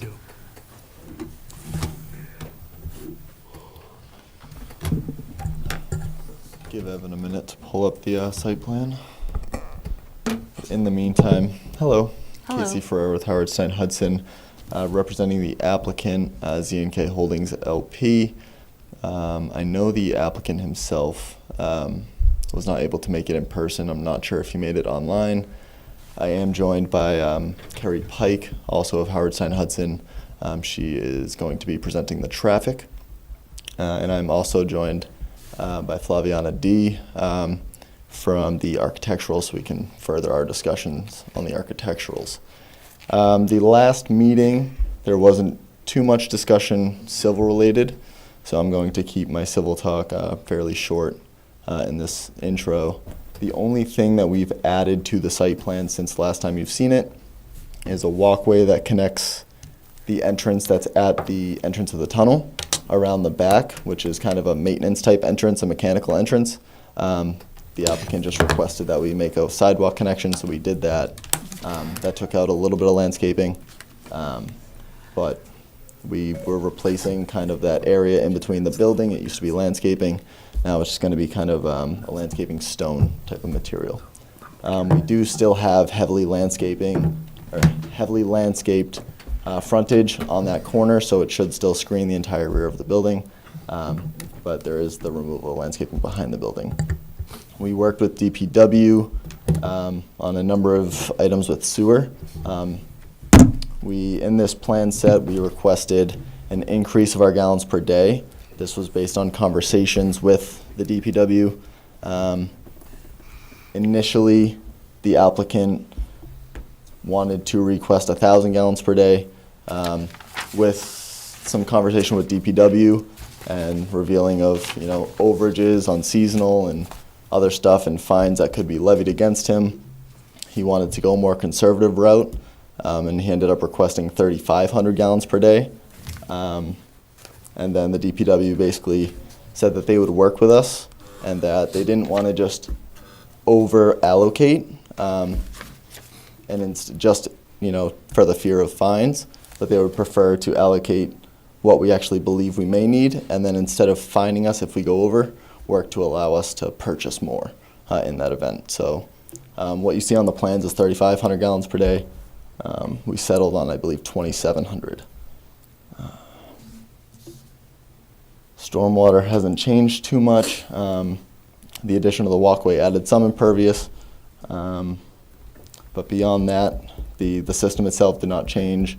None of the treatment systems changed, and I believe that covers all the changes for civil. So I will turn it over to Kerry Pike to present the traffic, and allow you guys to have a traffic discussion. Before that, is there any questions on the civil aspect? No.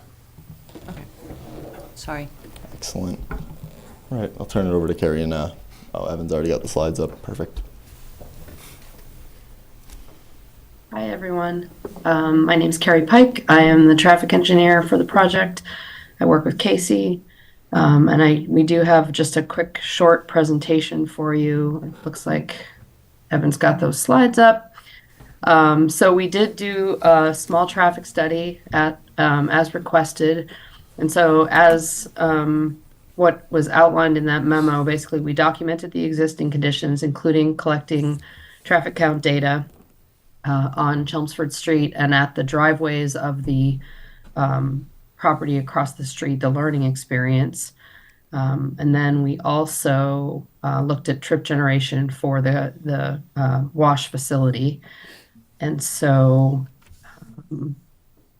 and estimated the number of trips, and then we did a little operations analysis. So if you could go to the next one, please, Evan. Just quickly, you just saw Casey's plan as well, but this is just for the transportation access. You can see we just have one driveway, and it's kind of a one-way loop around the building. There is a bypass lane so that if someone gets to the pay station and decide they don't want to go through the wash, they can go around and exit the property. And then there are a number of vacuum spaces if you want to vacuum out your car. Next one, please.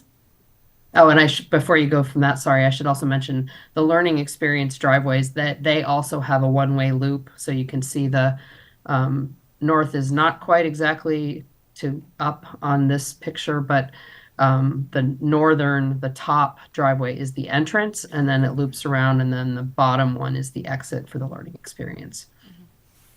And then we looked at the land use code for car wash actually has two different ways you can calculate the trips. You can do it by square footage, or you can do it by the number of wash bays. And so we calculated it both ways, and you can see those numbers here on the slide.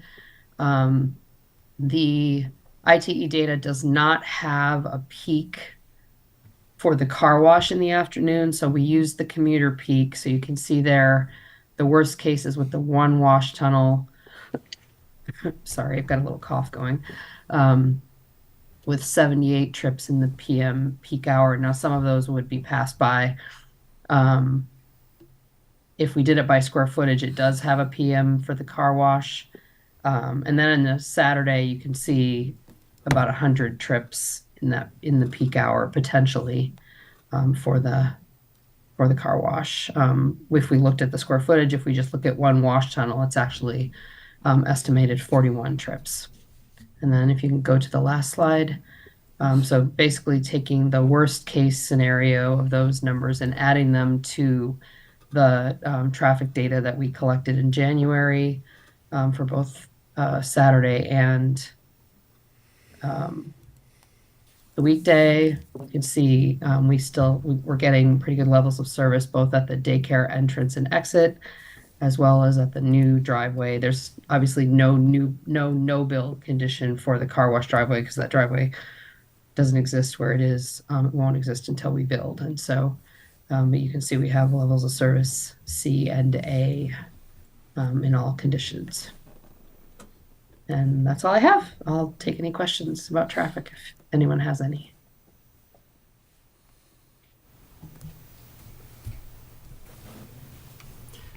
I had one question. It didn't hit me till this traffic study, but I was looking at the numbers from the initial memo.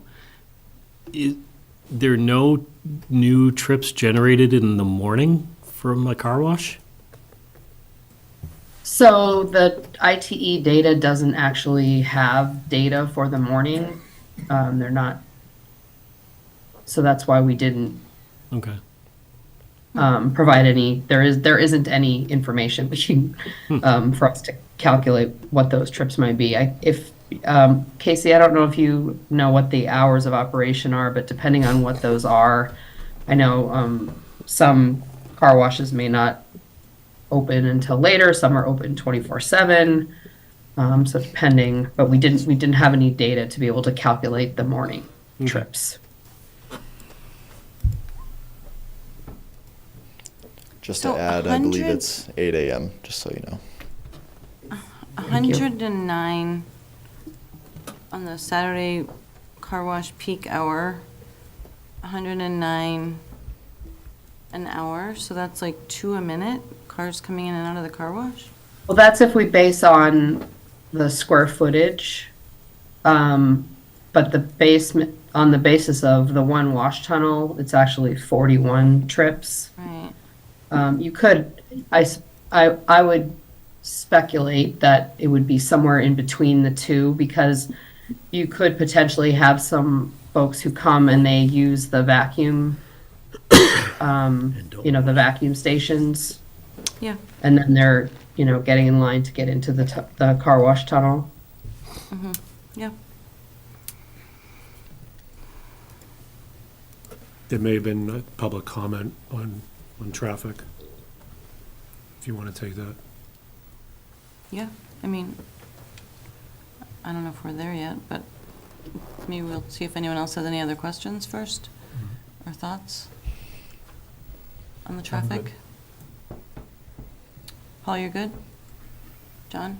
Yes, Nita? yes. Yeah, I'm fine. Good here. Chris? Nope, no questions. All right, what about the public? You want to, thanks, Casey. Thank you. Deputy Area Precinct 6 Rep. I'm also in abutter. I see this property through my kitchen window, although I live on Stedman Street. And as you must assume, it is Lent and it is Valentine's Day, so there was no enticing anyone to come this evening. I see the lights from the gas station, where the ladies' and men's room is. The daycare center is to the side of me, and the lights are on all evening long. And I see the rooftops of the assisted living. So, from my kitchen window. And when I go above, I learned at the commission meeting, the last meeting that you had on the, they were removing 56 trees. So yes, I'm very concerned about the traffic, because I had also heard about the decimeter with the noise. Well, I can tell you what time of the day it is in my home by the sounds. The trucks on Stedman Street, my hot car, the 3:45, if I'm not downstairs and I'm upstairs, the house starts shaking. Say, oh, it's 3:45. On 495, the echo from 495, we will never be as fortunate as what Mrs. Mary Tiano was with Route 3. It echoes. Now, I've sat and I've listened. I went over there, actually, years ago. I used to go to Medical Associates myself, and I've been there 49 years in May.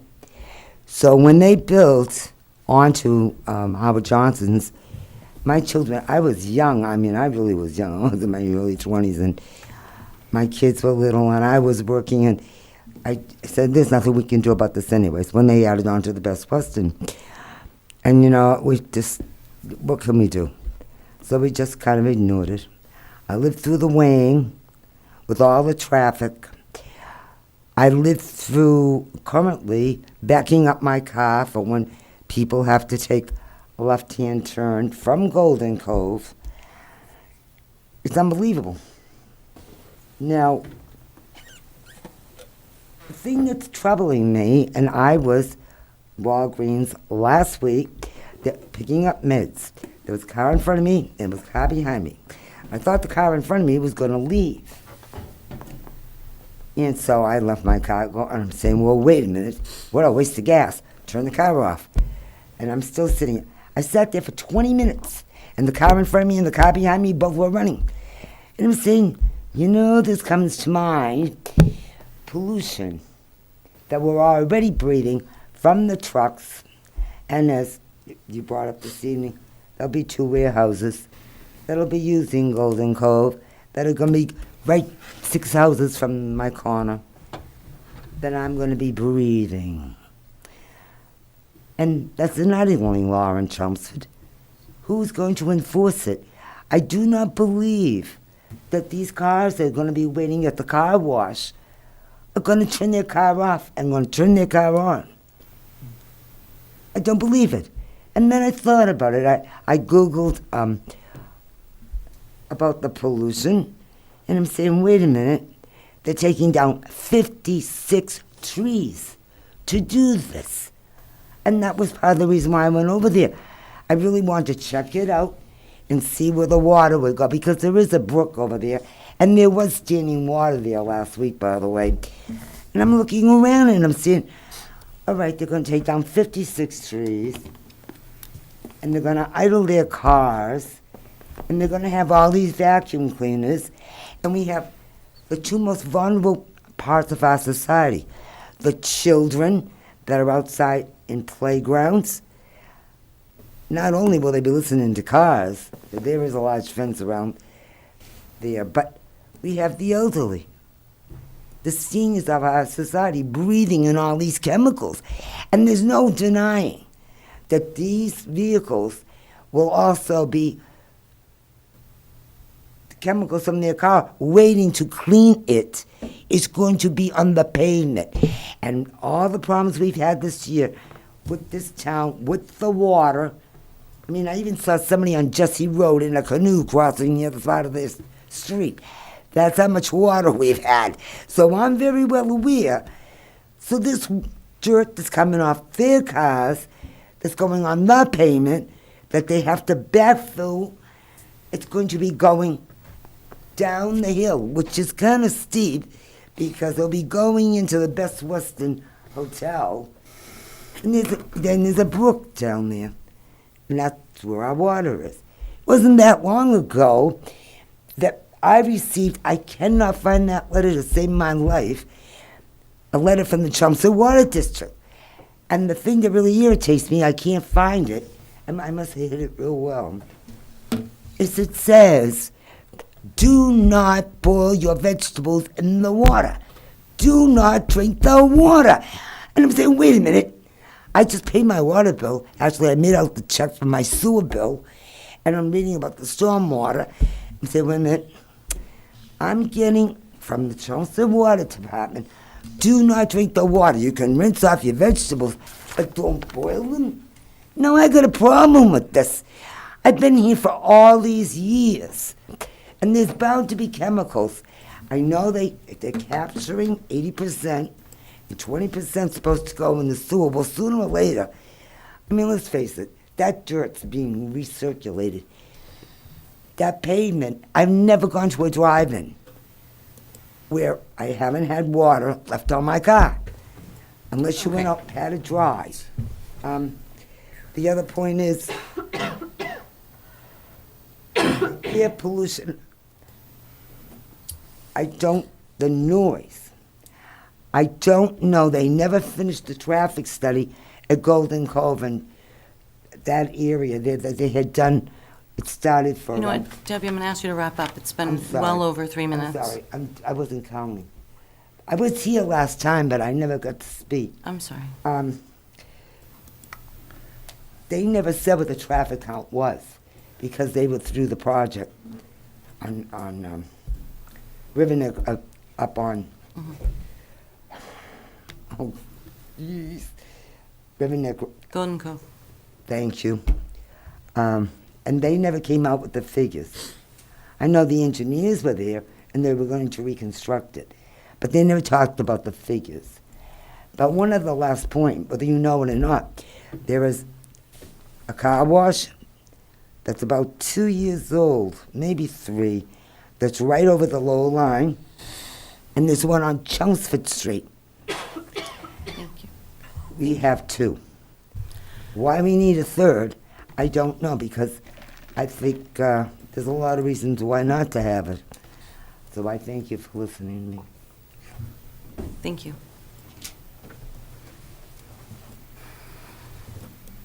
Is there anyone else from the public who wants to speak? Hi, Doreen Deschler, on Nice Circle, Precinct 9. I have the same concerns with the children breathing in the pollution, the senior citizens over there with the noise. I just have the same concerns that she has with, I just don't think it's a good place for it, with the children being directly across the street, and all this added, 109 cars, and then who knows how many are going to be there during the week. And like she said, cars don't turn off. They keep their car running while they're waiting, and that's pollution that's going to be going over to the school where these kids are playing out in the schoolyard. It's going to be noise over there for the elderly, be noise for the neighbors. I don't think it's a good fit. Thank you. Okay, is there anyone else who wants to speak? Okay. All right. Sorry, where are we?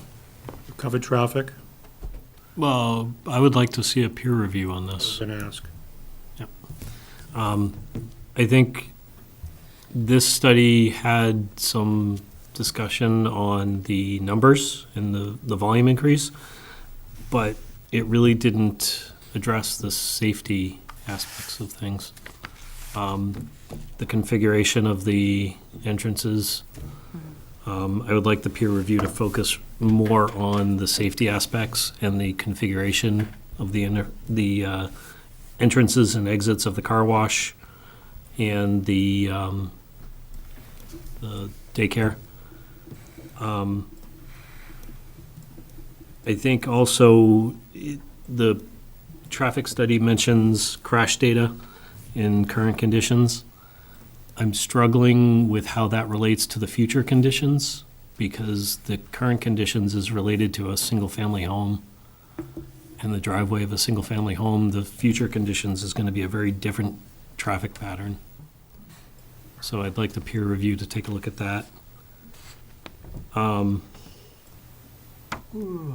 The adding of 40 to 80 weekday evening turns, because almost every single one of those cars is going to be turning from that intersection.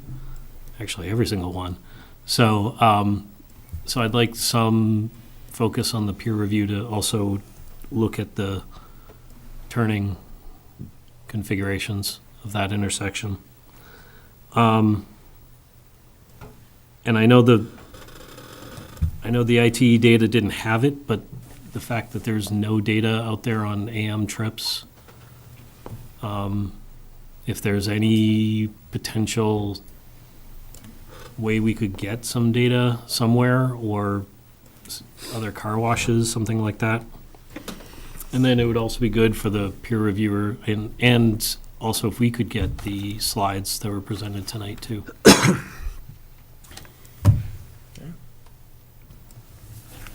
the board want to vote to initiate peer review? I would like to see that safety data and the change in traffic pattern data.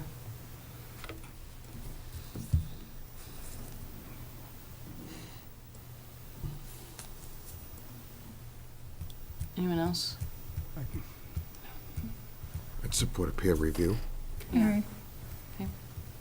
So I'll take a motion. I move to submit it for peer review with those focus Topics. areas that I mentioned. Second. All in favor? Aye. All right. What else? I see we had Review architectural. Architecture. architecture, yeah, That's good. sorry. Excellent. Flaviana, you online? Yes, I'm here. Perfect. All right, Evan. We'll give Evan a second to pull up the architecturals. Where is that? They were submitted with the application, so it's on the agenda. Oh, okay. Oh, I see it here. Is that it? That is.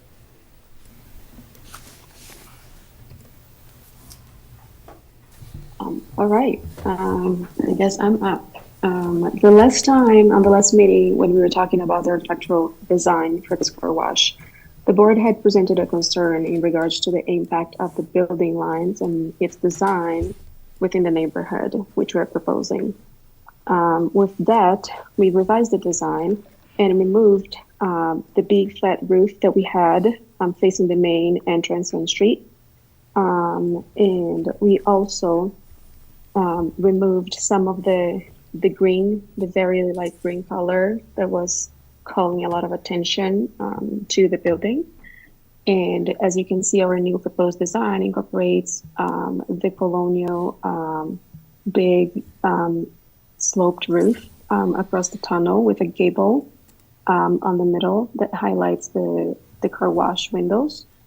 We chose the white color for the fascia instead of the green, so the big volume of the tunnel doesn't impact the neighborhood and diverts the attention of anyone who's passing by.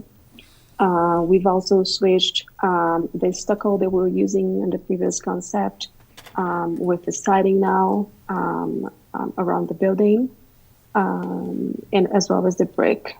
We maintain the colors, the beige and the blue, because we believe that that's very, it matches the identity of the neighborhood where the building is going to be placed. And we adjusted the windows in order to be a little bit more vertical, the tunnel wash windows, vertical with a bump around, also painted white, so it brings up the colonial idea of the windows of the houses around the street. Any questions? Any comments? I think it looks great, and thank you very much for doing that exercise. It looks So much better, yeah. so much better to fit in that area, and I appreciate it. Thank you. You're welcome. Does anyone have any questions, any concerns, any comments that you would like to share with me in regards to the design? I agree with Mike. Yes. Looks really good. Each time they came in front of us, it got better, and this is what we're looking Mhm. for. Glad to hear. Okay. Thank you, Flaviana. Thank you. All right, so a brief kind of recap on the civil, just to address a little of the public concerns that we heard tonight. Just want to recap, all the stormwater has been peer reviewed. It is by the DPW and deemed that it meets all applicable stormwater standards. Yes, we're removing 58 trees, but we're also planting 183 trees and shrubs around the site. We have a pretty extensive buffer between the Chelmsford Crossing facility adjacent to us, and as well we have a frontage buffer as well as required in the commercial district, heavily landscaped per the bylaw. I got a question, just a quick question on Absolutely. that. On how many of the existing trees are you saving? Because it looks like all new plantings up there by the. Correct. I believe there's 4 of the larger trees that were able to be saved with the grading required for the site. As far as direct impact by the driveways or whatnot, there was a bunch of trees up on that top side that could have been saved. Yeah. But with the grading to allow all the stormwater and everything where the driveways needed to be at, we had to get rid of a lot of the trees that were up there. So we saved, I believe, 4 trees up on that top side. Okay. And Casey, I know that last time I was at the Concom meeting where you presented, they were asking about a tree-to-tree comparison. Sure. That was actually, so I added a table, sorry, I couldn't think of the word, to the demolition plan that Evan actually just passed. And it has by diameter at breast height, how many trees are being removed per the groupings of sizes. Okay. And the majority of them are in that, they're not in the 25 plus range. A lot of them are the smaller caliber, 0 to 7, 7 to 15 type. And what kind of tree predominantly? I do not know the types of trees. I know there's some pines out there, there's some oaks out there. The larger ones are obviously the ones we looked at trying to save because Most of they're labeled. They are labeled on the plan, yeah. Yeah, the pines are not worth anything. Have you proposed the new sizes coming back in, the sizes of them? On the landscaping plan, or actually it's not on the landscaping plan, there's a landscaping schedule that's in the detail sheets. There's a minimum caliber size that's required for it to be planted. I don't know off the top of my head what that size is, but it's Usually minimum of 2 to 2.5. No, I know, but we're taking down big trees and then you put these that take like 20 years, 30 years to get to the size. Yeah, in this, for what it's worth, in this particular case, unlike some of your other site plans, Yeah. the landscape areas are well buffered. So the landscape areas are not, they're not tight. The site's not a tight site. So most of the landscaping, if irrigated, should survive. Yeah, that'd be good. I can also discuss with the landscape architect if we can increase the sizes of plantings and what is a reasonable size that can kind of try and be planted to replace a larger tree that's being taken down. Great. I don't know off the top of my head what is the largest size that they could plant, but I can look into that. And at that meeting too, they were talking about the snow storage being Correct. outside of the 75-foot. Correct. So obviously yesterday's conservation meeting got canceled. So I did submit with my conservation submission, DEP issued guidance, it was either 2020 or 2021, that they have reduced the setback from 75 feet to 50 feet. So we are outside of the 50-foot no snow storage. Okay.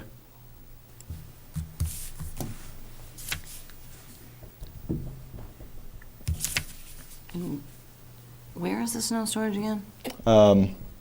It's, Up here, there's some. yeah, I'll walk. So we have snow storage right up in here, around these bends and kind of all the open areas where we don't have a tree or a bush.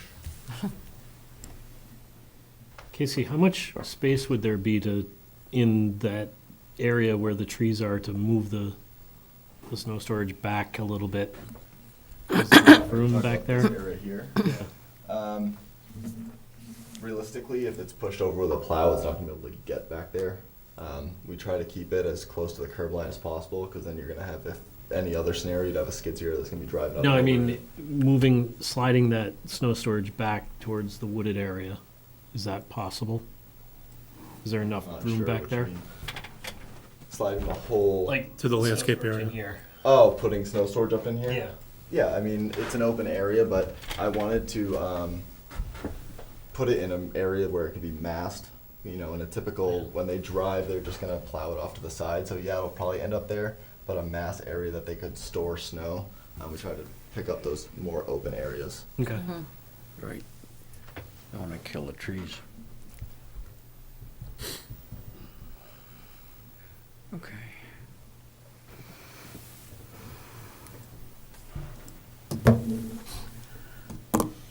Okay. So you agreed to initiate traffic peer review. My guess is that definitely won't be ready for the 28th. Reasonable to continue to March 13th at the earliest? Take a motion. Will we continue to March 13th? I'll second that. All in favor? Aye. Thank you very much. Thank you. We have a new public hearing, 83 to 85 Parkhurst for reduction parking for the existing retail plaza. Project requires a special permit per section 195-18. Off-street parking and loading. Site is located in the CC zoning. and is shown as parcel ID map 27, block 110, lot 1, and consists of approximately 3.44 acres. Hi, I'm Kristen Labrie. I'm from Howard Stein Hudson. I'm here representing the applicant, Ian Penn. And also Phyllis, who owns the property, could not be here tonight. And I do not believe she is on a call. I think she's on a plane. But she did write a letter that I believe you all have received. So overall, there is an exhibit plan. I don't know if you... Yeah, just give me a moment here. Yeah.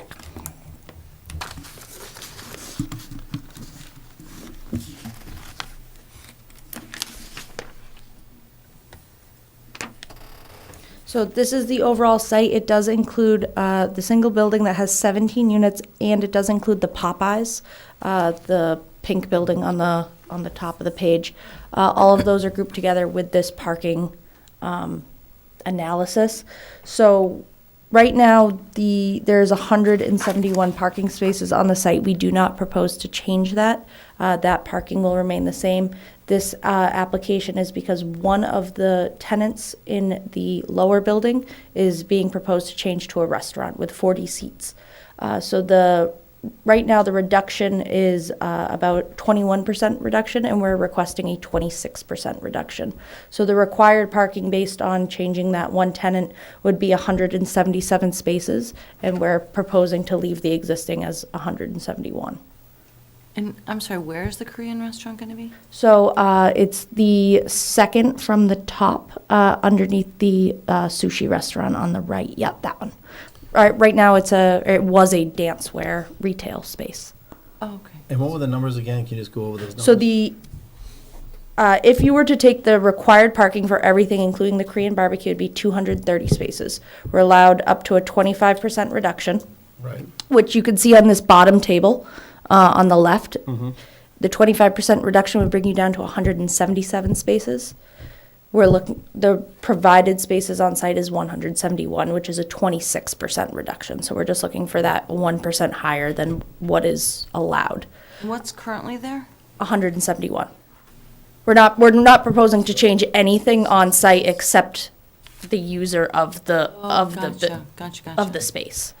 6 spaces. So the delta is 6 spaces. Yeah. Yes. Okay. So based on the tenants that are there, we do not believe that it will create an issue. There has been no issues currently, which is provided in Phyllis's letter. But we meet the criteria per section 195.18 of having shared and common parking with different parking demands. Unique use of units such as Allstate, Lowell Blueprint, Zone Fitness all have very low tenant. A lot of them do online, like Allstate, most of their stuff is done online. Lowell Blueprint has 2 or 3 employees, and they only have one or two people come at a time. And then it's the proximity to public transportation. There's several bus stops in proximity to this space. Okay. It's been pretty tight lately. So the reduction is for the entire plaza, not just the one? Yes. Okay. Yes, but currently there has, even with the uptick in usage, there has not been any complaints from any of the tenants. There hasn't been any complaints from users that Phyllis has received, which she does state in that letter, just promoting that. But every tenant does have a specified parking clause in their lease, and staff and owners are to park in specific spaces, which is in the back behind the sushi and by the entrances, which they do abide by, and if they don't abide by it, it gets dealt with very quickly. And again, there has been no tenant complaints to this point. All right. All right. I do have some letters, but I can get through them fast. Okay. Board of Health, no concerns. Police, no concerns. DPW, no concerns. Fire prevention, no concerns. Who's this one? There are no concerns, whoever they are. Mystery. Is that the? And, this is, yes, from Becky. This is assessor, interestingly enough, no concerns. Nobody's got any concerns. All right. Should we take it around? Does anyone at the board have any concerns? No. When's it open? Yeah, when's it open? Do we have to open the public meeting and then close it? Yeah, Open we and do. Close it? Yes. All right, so I make a motion. You have to open the public hearing. Yeah. We have to You can make a- just open it. make a Motion to. Do we have to make a motion, or can we just open? You it? don't need a motion, you can just open it. All right, let's open the public hearing. Anyone else want to speak from the public? Be online? No one online. I make a motion to close public hearing? Second.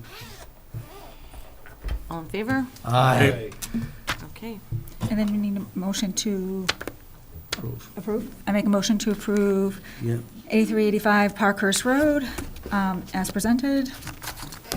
Second. Reduction parking spaces to one, or To 171. reduction percentage Yep. for the change of use. Okay. I second. Second, all in favor? Aye. Thank you. Thank you. That was quick. When does it open? Sorry it took so long. Yeah. Okay, next we have liaison report. So I can give an update on Vinyl Square, had their meeting, virtual meeting, actually it was hybrid. They're moving forward with the design, I know that's moving forward, this is the first phase of design of the Vinyl Square. Traffic is still moving forward as a long-term goal. We talked about the sidewalks going up 3A, and then also I gave a brief 10,000-foot level on the MBTA communities to them. And I told them that I would present to them at the next meeting. So just to get them on board, because UMass is in their committee group. So Joe's doing a great job with that committee. So things are going well up there. Evan, anything else add on that one? You'd also Square? mentioned that Trammell Crow, UMass West campus has pulled building permits, so they'll be mobilizing and beginning construction up there. Nice. Oh, speaking of that, how does that play in with the 40B application? Like, there was something that, like, because they didn't pull the So, building as soon permit? as they pulled that, how many get dropped in? So they're Only under, 6. in order for units to count under the subsidized housing inventory, there's certain provisions and thresholds. And so the first one is that within 1 year of the zoning approval, building permits had to be pulled. Otherwise, the units fall off. And the units we're talking about in this case, if you recall, Trammell Crow's project had 6 affordable units. They were building 350 total units. And the David Hedison's Choice project had 54 units that would all count. But David had mentioned that he was at least 1 year, if not upwards of 18 months, behind Trammell Crow, because the deal Trammell Crow has with Choice is that Trammell Crow will provide a pad-ready site for the Choice project. So that's what was presented to town meeting. Unfortunately, if you recall, during that past year, the rate increases took place. In addition, Trammell Crow had a lengthy and protracted MIPA process. So between those two things, their closing to purchase the property was delayed. They just closed on the property end of January. So there was a significant delay. So is David still 18 months behind him now, still? Correct. But that project's still coming forward? Oh, yeah. David needs to obtain state and federal funding, Okay. which is, But we don't So they have- don't count now? Or they do count? No, They- not they- until they- he pulls a permit they counted, for a year. during that first year, in order for them to be counted, the submission to the state also would have required a regulatory agreement. Assuming that the regulatory agreement was submitted after that first year expired from the date the planning board approved the project, they automatically would have fallen off. So we're well beyond a year. Right. So the 6 fell off, or the 50 plus the The- 6? All of them. None of them were ever on, Yeah. because the regulatory agreements were never advanced. The regulatory agreements were never advanced, they didn't own the property. So now that whole- they own the the property, whole- have the regulatory They're, agreements been they're, advanced? they're being advanced. And so the 6 will come back on, once Correct. they're advanced? And then, Correct. what, some time ahead of that, the other 50? 54 will be minimum 18 months out. Okay. So So how right- many units are we off? Thank you. 32. So And that 32 is theoretically less. Count the Trimmel Crow 6. 3 Meeting House you approved. They're gonna build the affordable units. So that's 2, No, all 8 count, because they're rental. okay. And then the select board just approved the regulatory agreement for 73 Dalton, which is a former previous 40B, that's 5 units. Oh, wait a minute. So we had 36. They weren't counting before? At one time they counted, but 73 Dalton has a long history. They had fallen off Yeah. because the regulatory agreement was never executed. So that's 5 5 plus 8 plus plus 6. 6. So that's 19. So 32 minus 19. It's 13. Oh, well, So, that's what it is. so North Road that came up at the select board meeting is 12? Correct. So then we're 1 off? So that's not exactly how 40B works. The legal thresholds work where both of North Road and Boston Road, assuming that they have officially submitted to the zoning board, that's when they receive grandfathering. And have they submitted? So they're in the process of, they've applied to the state for the project eligibility letter. The select board, in accordance with that process, has provided a comment period on behalf of the town. Those comments will get submitted to the state, and at some point, the state will issue that project eligibility letter. That will allow the applicant to formally apply to the zoning board. So it doesn't matter how far under we are, it just matters that we're under. Correct. And they could propose There, 100 within units. 40B, there are other thresholds for how many units and how large of projects. Okay. So there's some safe harbors, so to speak. Not so But- safe but harbor? none of these projects are coming anywhere close to that. So there's a variety of just different provisions with different timelines, and it's all based upon, when one action occurs compared to another action. Okay, well, I don't know if this is the time to bring it up, but I would like to put on the agenda, if it's not, that I know I was a big proponent of, we have to enforce the PILO in a uniform manner and not make, whatever concessions for unrelated things to affordable housing. But I would like to have us revisit the whole question of the PILO, and I think we shouldn't have any more PILO. Since we have no capacity, we should insist on units because looking at that, I mean, there were some projects that were approved that didn't build the units that would have kept us over. I agree, 100%. I support that.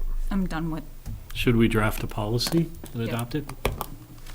Let's discuss it first. Yeah, let's put on the agenda and discuss it and draft a policy and approve it.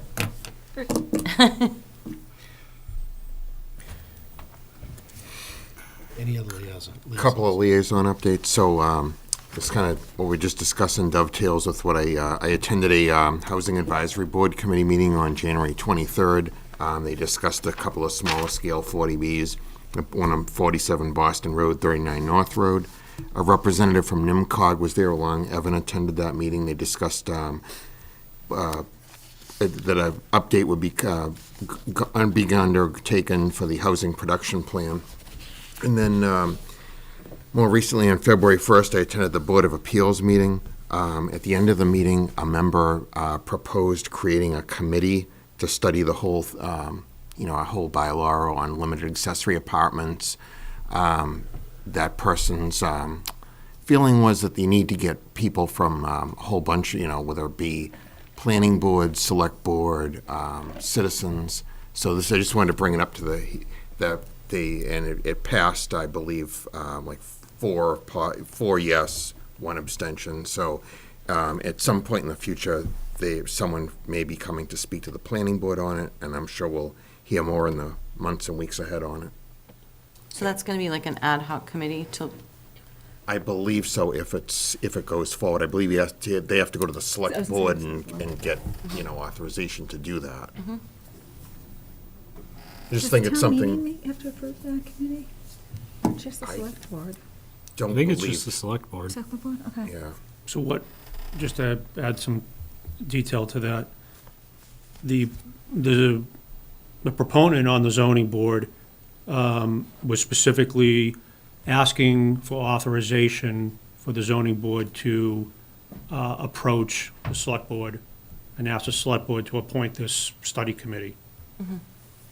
And that study committee would be made up of Housing Advisory Board, Planning Board, Age-Friendly Senior Center, Citizens at Large.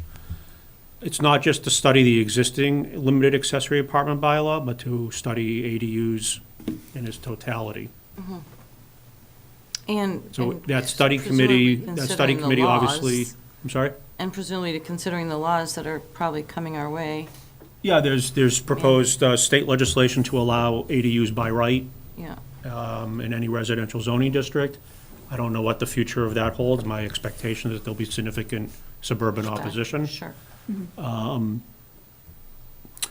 So to Anita's point, that study committee would have to then report out the zoning bylaw, so the zoning bylaw would have to go through the planning board. If the planning board supports it or wants to advance it, then you have to hold your hearings and it goes to town meeting.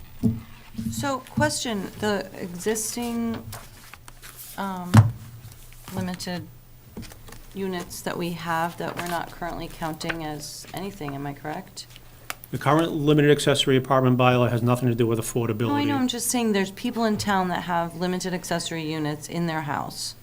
They're currently not counting as anything, is that correct? No, They're that's, not counting as any affordable housing.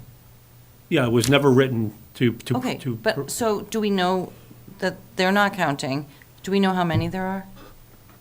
Yeah, we have there's hundreds. It's been on the books since '98, and in recent years, they get the zoning board, between the by right and the special permit provision, dozens get approved annually. Highly effective bylaw. Yeah. Too bad they can't be counted as affordable housing.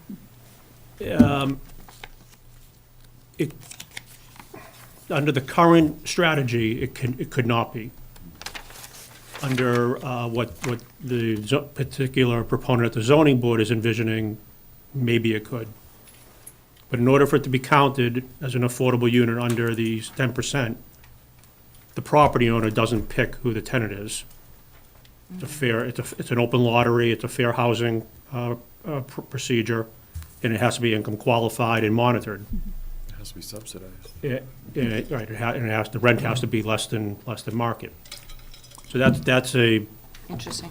further, complicating factor. All right. Annual goals, objectives? So I just heard tonight, when we have a zoning work session, you'd like to talk about inclusionary zoning? Definitely. There was some discussion about Maple? looking at, is it South Chelmsford Village? Yeah. And then we talked about the River Neck area Yeah. last time too.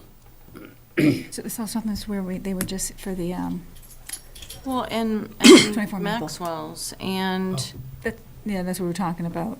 That whole like IA, CB, CA, Oh, yeah. kind of Yeah. fixing that, so then if we do stuff in IA, it doesn't affect that necessarily, right? Gives us a little bit more flexibility. we also had talked about doing something pertaining to the village. Right. Zoning. I believe some people at Center Village are Perfect. Working on that? They're working on that. now. Oh, good. I don't know where that's gonna go, but I believe that's happening. And they might be the right people to do it. And what about the strategic planning? That's, But you're the chair, no? I'm not the chair of that. That's, Bakri. He's, Padre. Padre. It's moving forward. They've got there's a draft RFP for a consultant to do a bunch of the work. That's where it stands at the moment. It's cranking along. I might also on the master plan, that's meeting next week. Master plan implementation? Yeah, but then there, some good progress has been made. A subgroup got together. I was on it, and we actually went through the whole thing and did a fair bit of cleanup. I mean, there was a lot of stuff on there that was repeated 2 or 3 times all over the place. Anyway, a lot of work's been done on that, and progress is being made there. So, come next Wednesday if you're interested.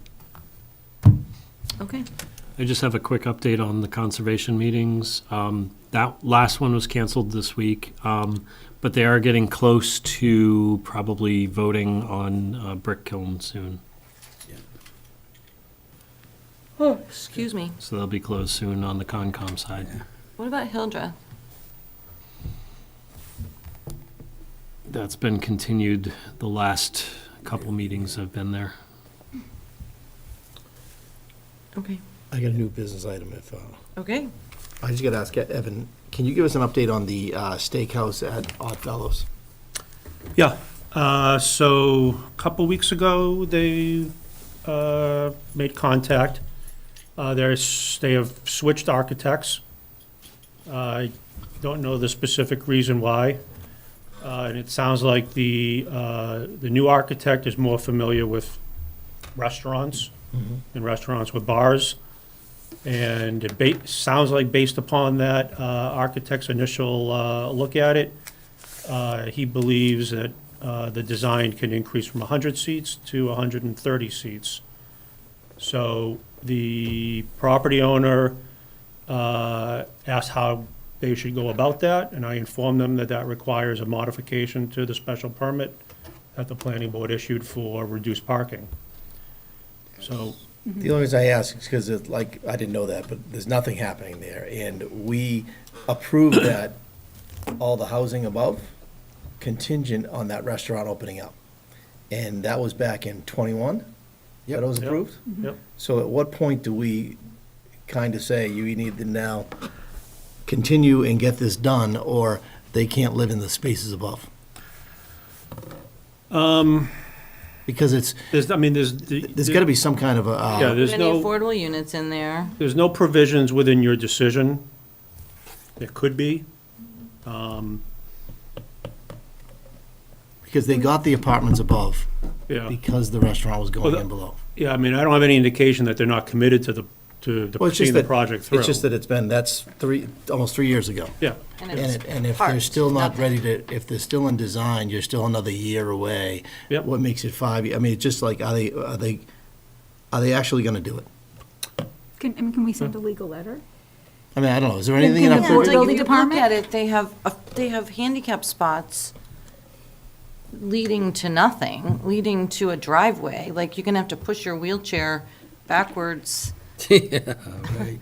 down a car and occupied driveway. Like, it's, You guys called I them don't in think already a that's couple what weeks we ago, right? Didn't you have a agreed. meeting with them? You had a meeting with them a couple of months ago, didn't you call them in and ask them that question, what was going on? Through Center Village, this was more than a couple months ago, we got status reports on the outdoor seating component, the connection from the rear parking lot to the street. Yeah. And as you recall, that's all tied to the restaurant. Right. So, your current decision doesn't have any clawback. any completion date, so to speak. Could it have? It could have.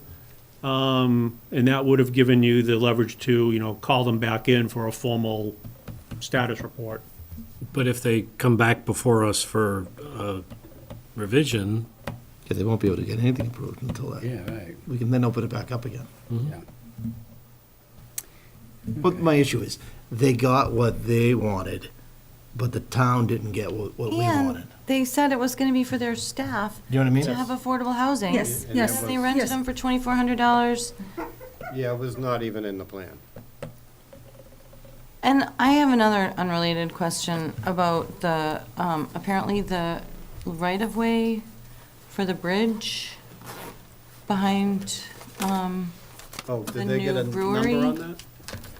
there's no, the engineer said there was a right-of-way, and it turns Which out that project are we talking about? the parking Grist lot Mill. behind bridge. navigation, Grist Mill, there was supposed to be a bridge. It was presented that, The pedestrian bridge, yeah. yeah. And there's apparently erroneous information given to us by the engineer about the, It wasn't even in the engineer, it was the owner of the building that gave the number, which is strange. What's the question? The width of the entryway over there, remember? Yeah, so- The question is, why are we not getting a pedestrian bridge? And how did that happen? Well, you will get a pedestrian bridge if the town does the streetscape improvements along Cushing Place. So that was in question. DPW appears to have resolved that, and they'll update Center Village at the next meeting. Okay. Okay. Thank you. Hey, and any idea when the brewery's opening? I think they may have Right, I had a heard. soft I heard it was coming yeah, pretty quick. Opening up Brewery? this month. Soft opening this week. This week? Yeah, the believe 20th so. maybe, I saw I had to stick something. my nose in. They make pretty good beer. Who's making a recommendation? I'm making a motion to close. Second. All right, see you guys next. Favor? Aye. Motion to adjourn? Yeah, I thought that's what.